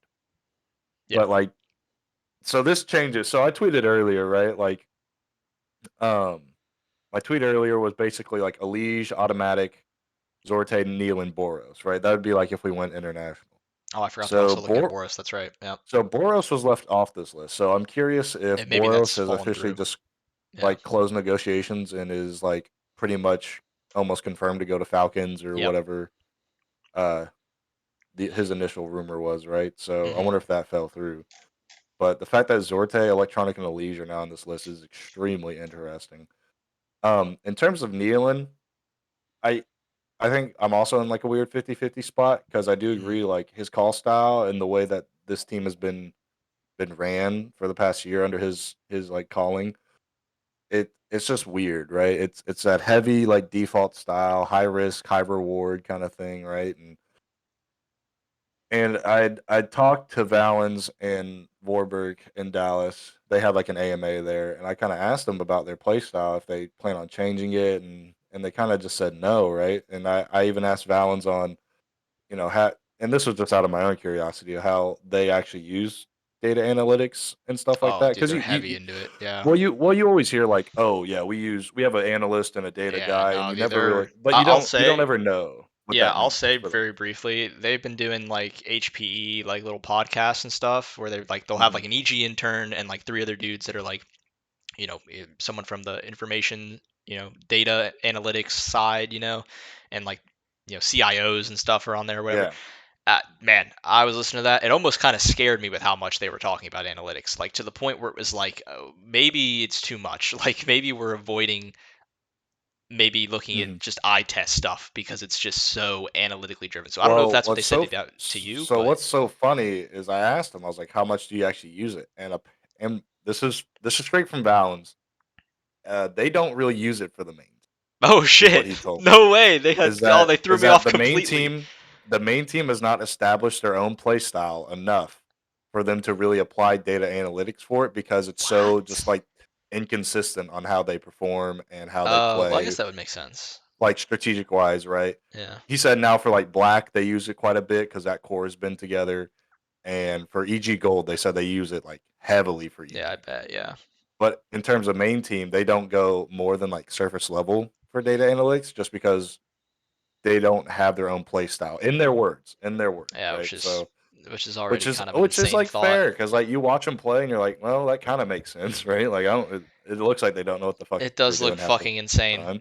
It's like they have a play So, style, but it's not but developed at all. yeah, Like it's an idea. yeah, I think it's. I don't know. All right, so I you're heard you 50-50 earlier. It's on like it. NeaLan. And Yeah, then because I heard you earlier. I think I agree that maybe in like a Euro lineup, right? Like it could work out where you're leaving it up to these players to make these smart decisions on their own accord wherever they're defaulting, especially T side, right? Because I think that's where we struggle the most, right? Is T side. CT yeah, side is whatever, right? That's really just based on your calls and taking CT aggression at a specific point. But the RT side has always been a struggle, and I think I agree. Like if you leave it up to better EU talent, potentially, that call style could work. I mean, hell, it did work when he was a Simon. I mean, they qualified for the major, right? So yep, it worked in some sense.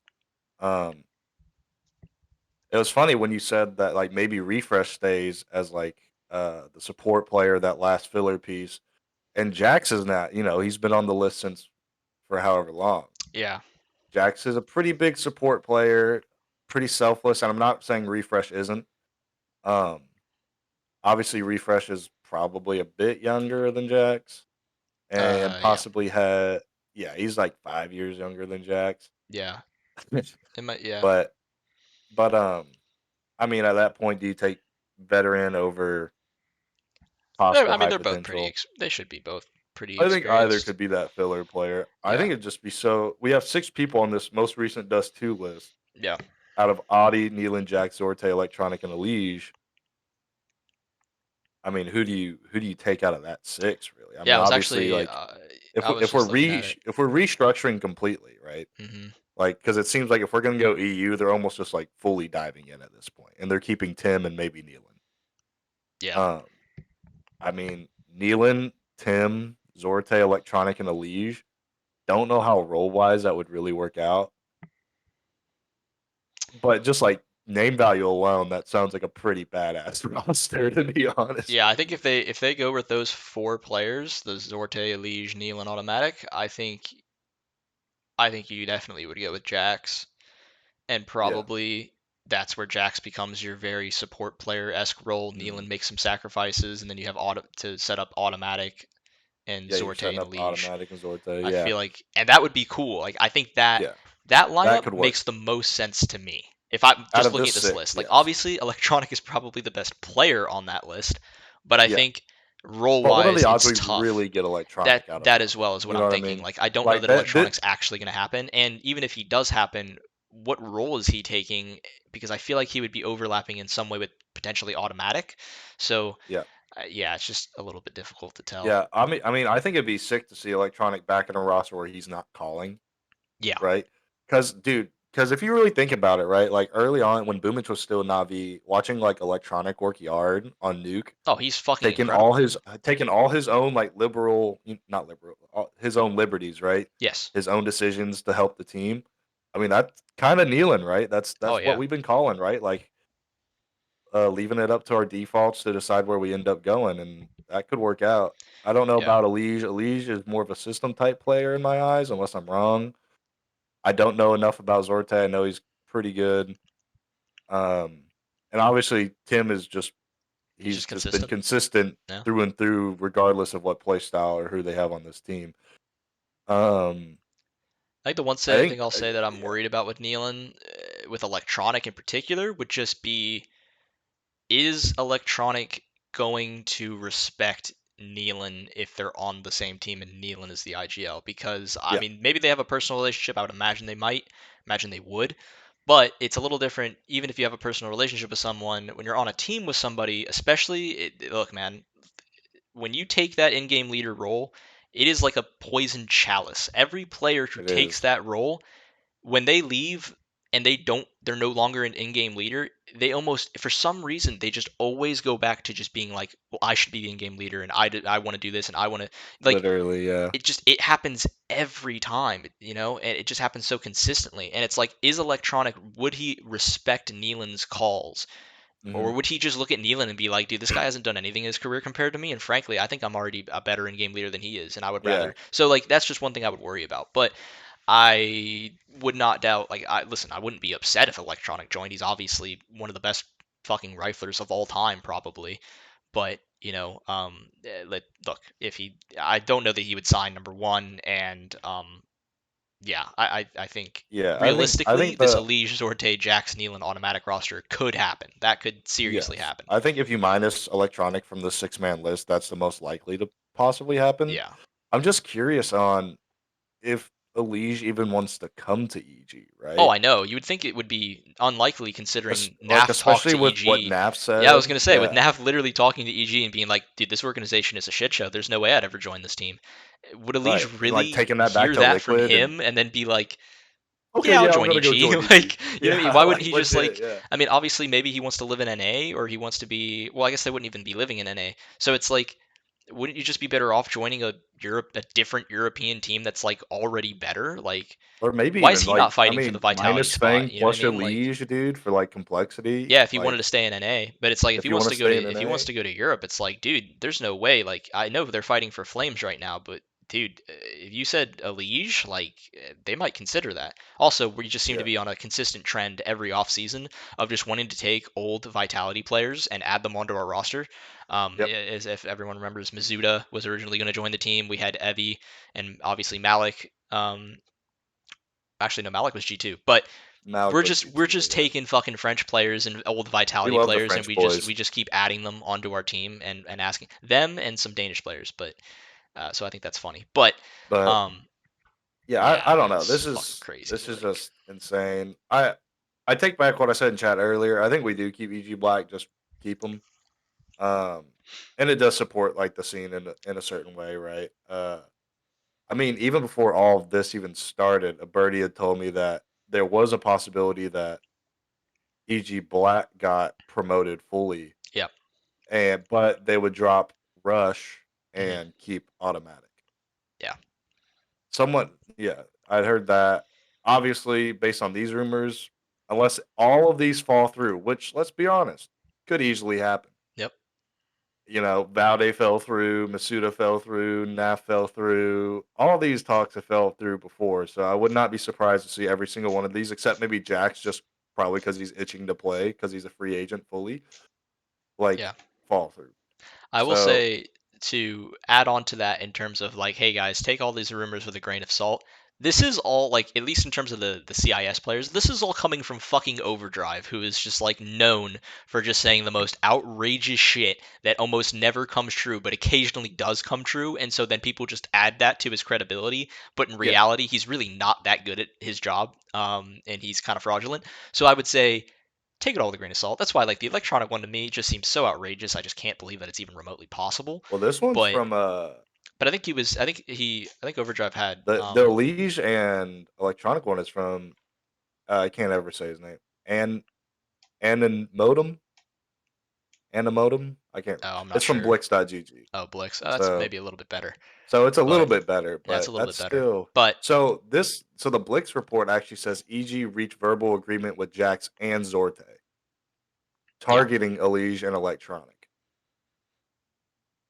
Man, yeah, that it's would fucking be crazy. dude.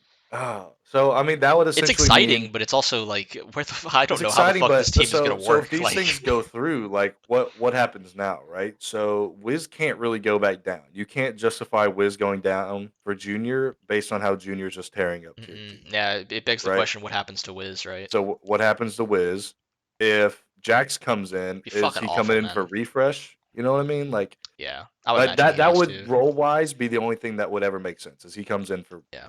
Which is like, dude, I really feel for the players. Like, bro, Refrezh had no chance. Like, the dude was on the team for like fucking one event. Like, that's so fucking brutal. And then like, it is, Wiz never even like he got put in the worst position I've ever seen a professional player get as a rookie get put into, yeah. and he got more criticism than I've ever like.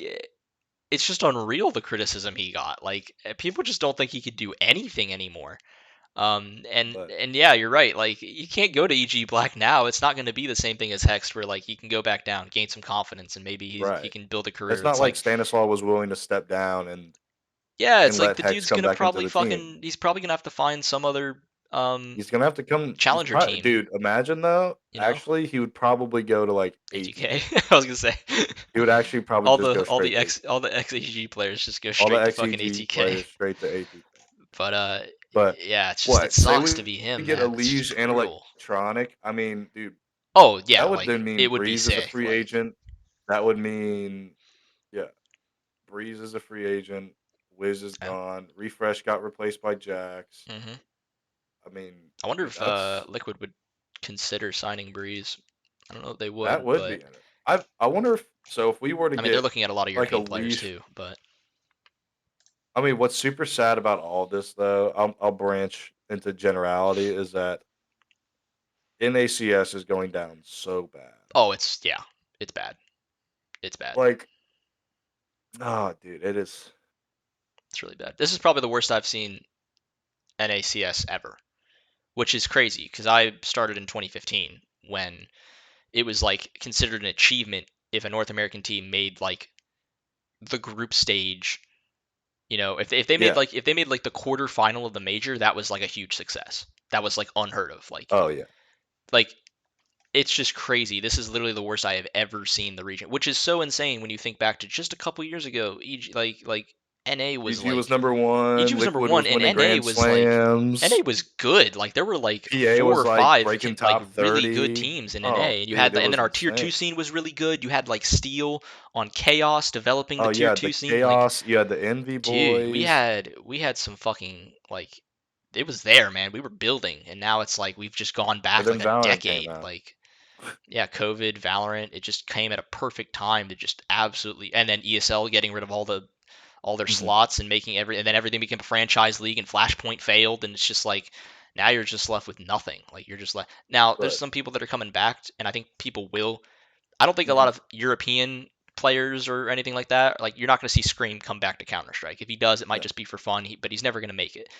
You might genuinely see a lot of young North American players come back into the tier two, tier Oh, three what? North Vanity American already said scene. he's looking to come back, right? He's open for Or I he's think open to either he's offers. open to either opportunity, whether it's Yeah. Valorant or Counter Strike, I think. But I think you're going to see that Hiko's coming back as a streamer. I think that'll be good for the scene. Um, Stewie obviously is open to either He's offer, open I to believe. both. But like you're gonna see players come back, a lot of young players that we haven't even really heard of before, because the Valorant scene has now become a lot more confined into the look. There's not too many. It's harder now as a tier two player to get exposure into tier one compared to what it used to be. It used to be very. There were always events going on that you could play in tier two. There was constant things you could do to get your name out there.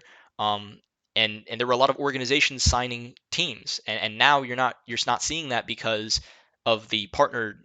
I don't want to call it a partner league, but because it's not really a league, but Hmm. it's not a franchise league, but it's like a partnership.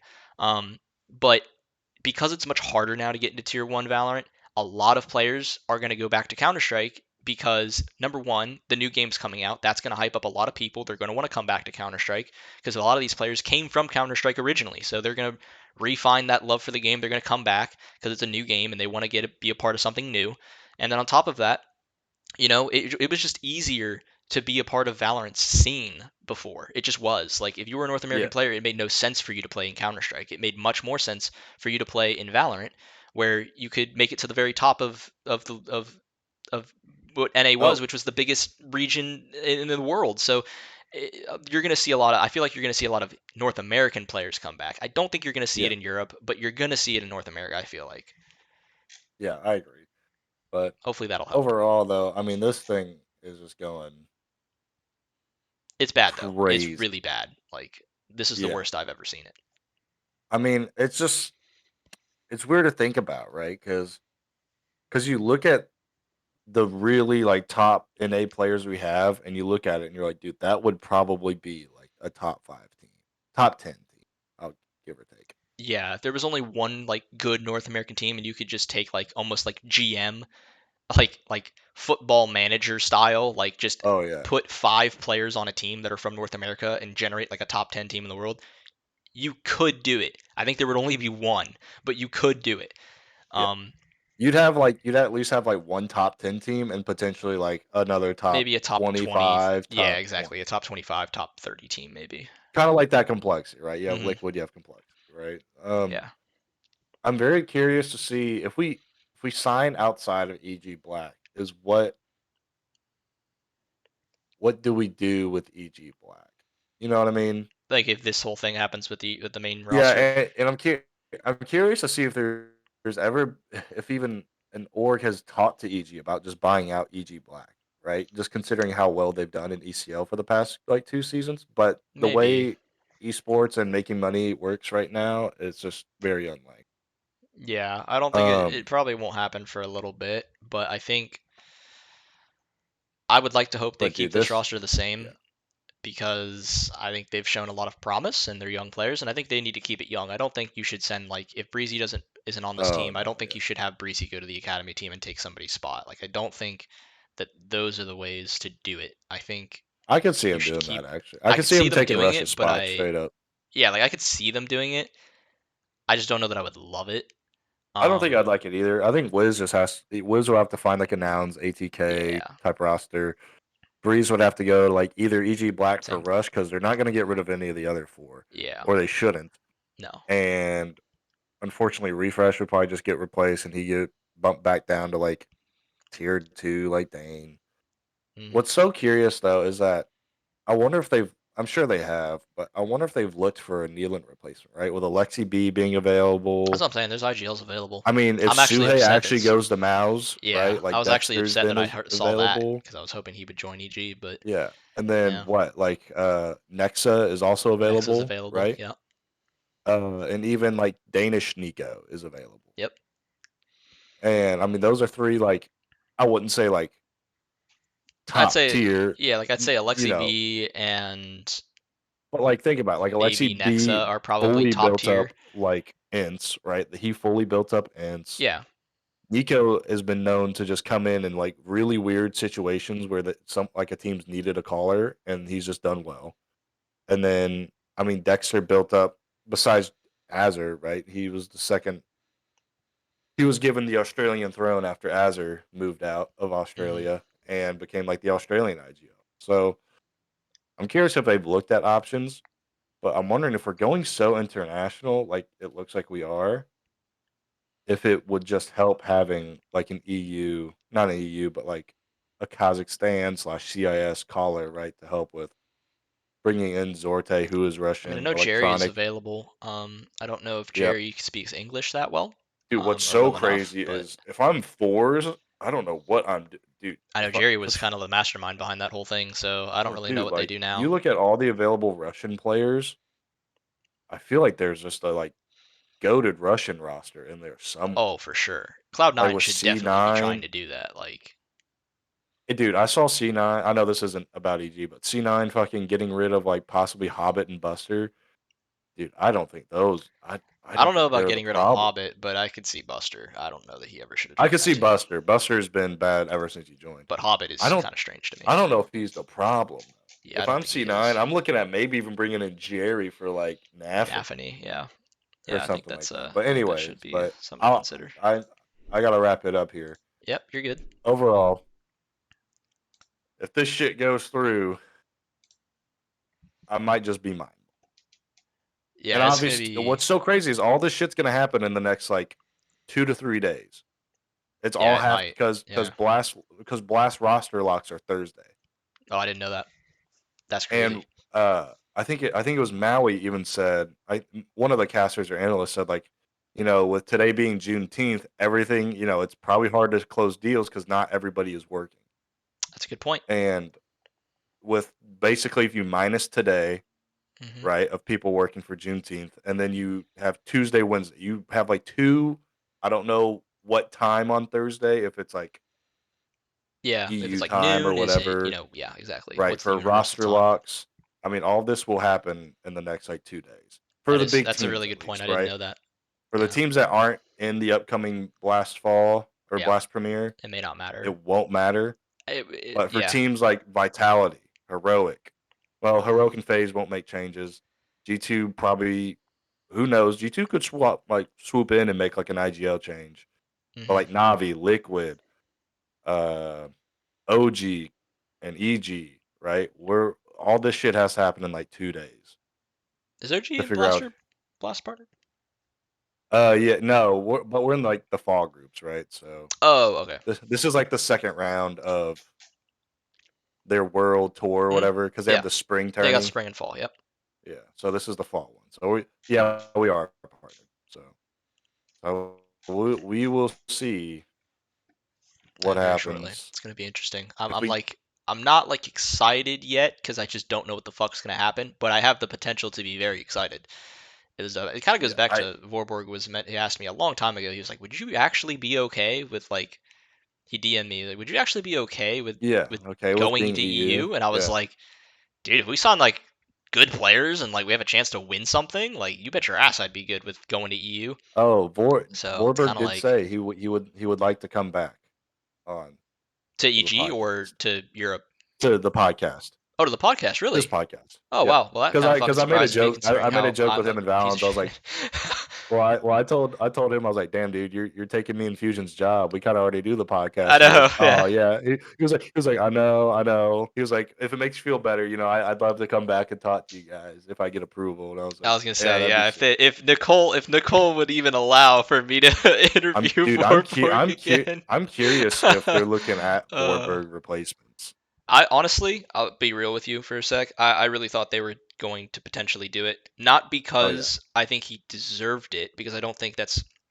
I think it's just look, EG almost got rid of Potter in Valorant as a coach. yeah. Like They I said don't know that results or they. nothing, and now they're like the It's like best they. Valorant team in the world. Well, yeah, and it's like at the time EG was underperforming, and it's like I think they were just kind of looking at the results, and they weren't really paying attention to what was actually going on in the team. So Yeah, I was worried for Vorborg. I didn't think he deserved it because I think there's a lot. I think that's just a classic. Okay, coach is the scapegoat, and I think when you build a project I like agree. this, you got to commit, and you got to give your coaches control.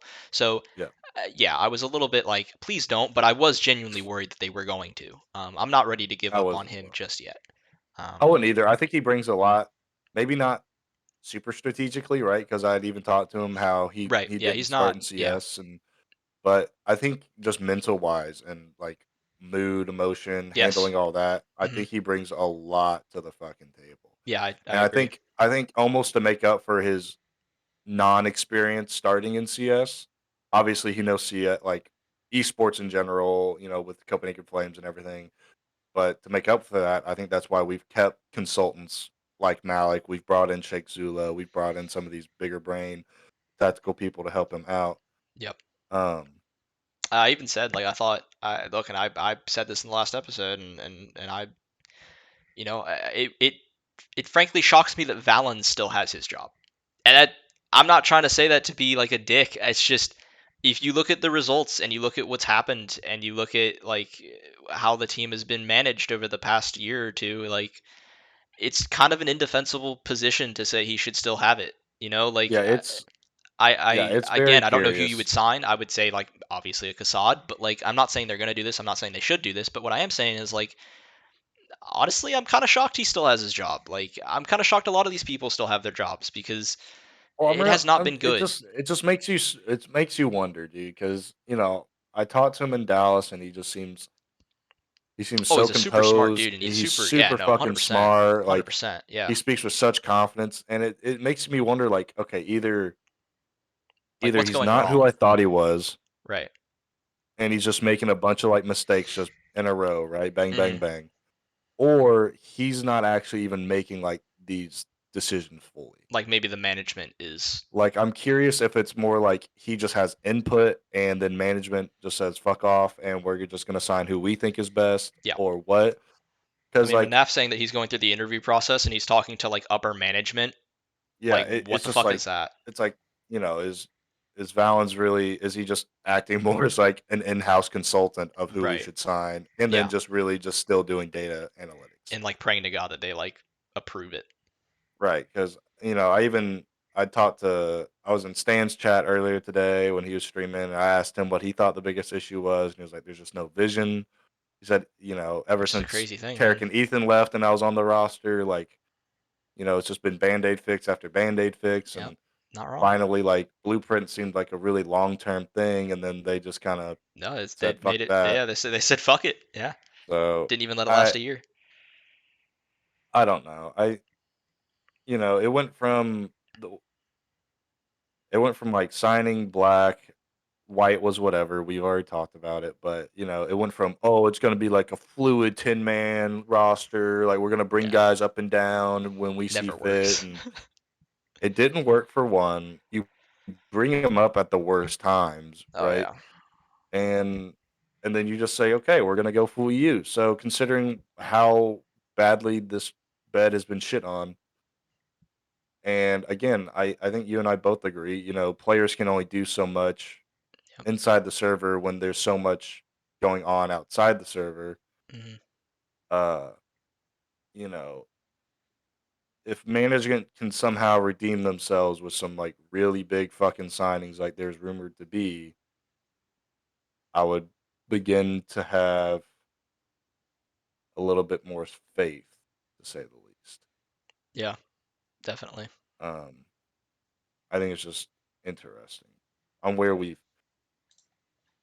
we've started with Blueprint and where we are now. I Yeah. think still having the academy roster is great, right? Giving these Hmm. guys a salary to play, and if they want to move on at the end of their contracts, good for them, right? Like DJ moved on.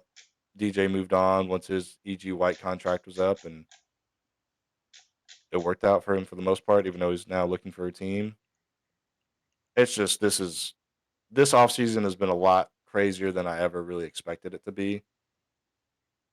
Like I heard the Jack signing and I was like, yeah, like that's a shitty signing, but that seems about right for what we're Yeah. what we've been aiming What we for, would do. Um and I hate to say it, but now my hopes are getting fucking up, Oh, I and know. I'm Yeah, gonna no. I'm gonna read a It is. report in 3 hours saying that Elise is signed to Complexity, Navi retains Electronic, Yeah. like Zorte signs with a different Russian org, and we just ended up with Jax, and now like all the main players are pissed because they thought they were getting replaced, but now they're staying.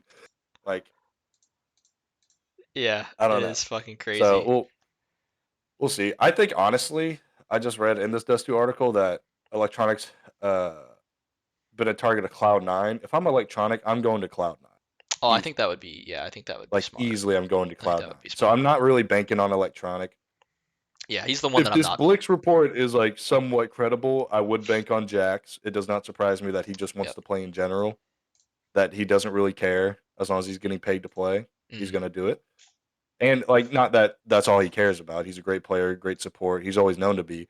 Um, and then having Zorte come over, which would be interesting. I don't know much about him. I know he's a good opper from fours. Yeah, He's he'd be a young. nice. I would really enjoy seeing him on the team. He's I like really would. 20, I think. He's like Yeah, super young. Um, oh, he's 25 actually. He's a lot older than he's I a thought he yeah, was. he's a little older, but But he's still, I he's mean, he's very good. he's very good.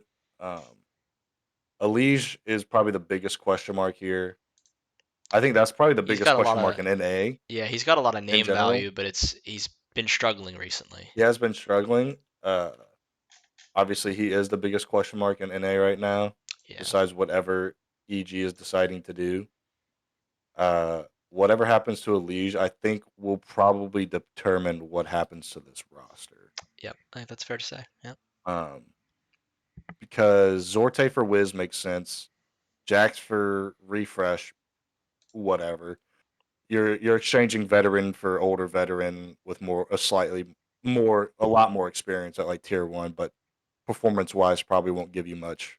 right. And then I mean you're really only talking like a leash for Brehze or electronic for Brehze, right? Hmm. So because it's pretty clear that I think they want to stick with NeaLan and they want to stick with automatic. Yeah, yeah, I Which I kind of agree. Like I said, NeaLan's a 50-50.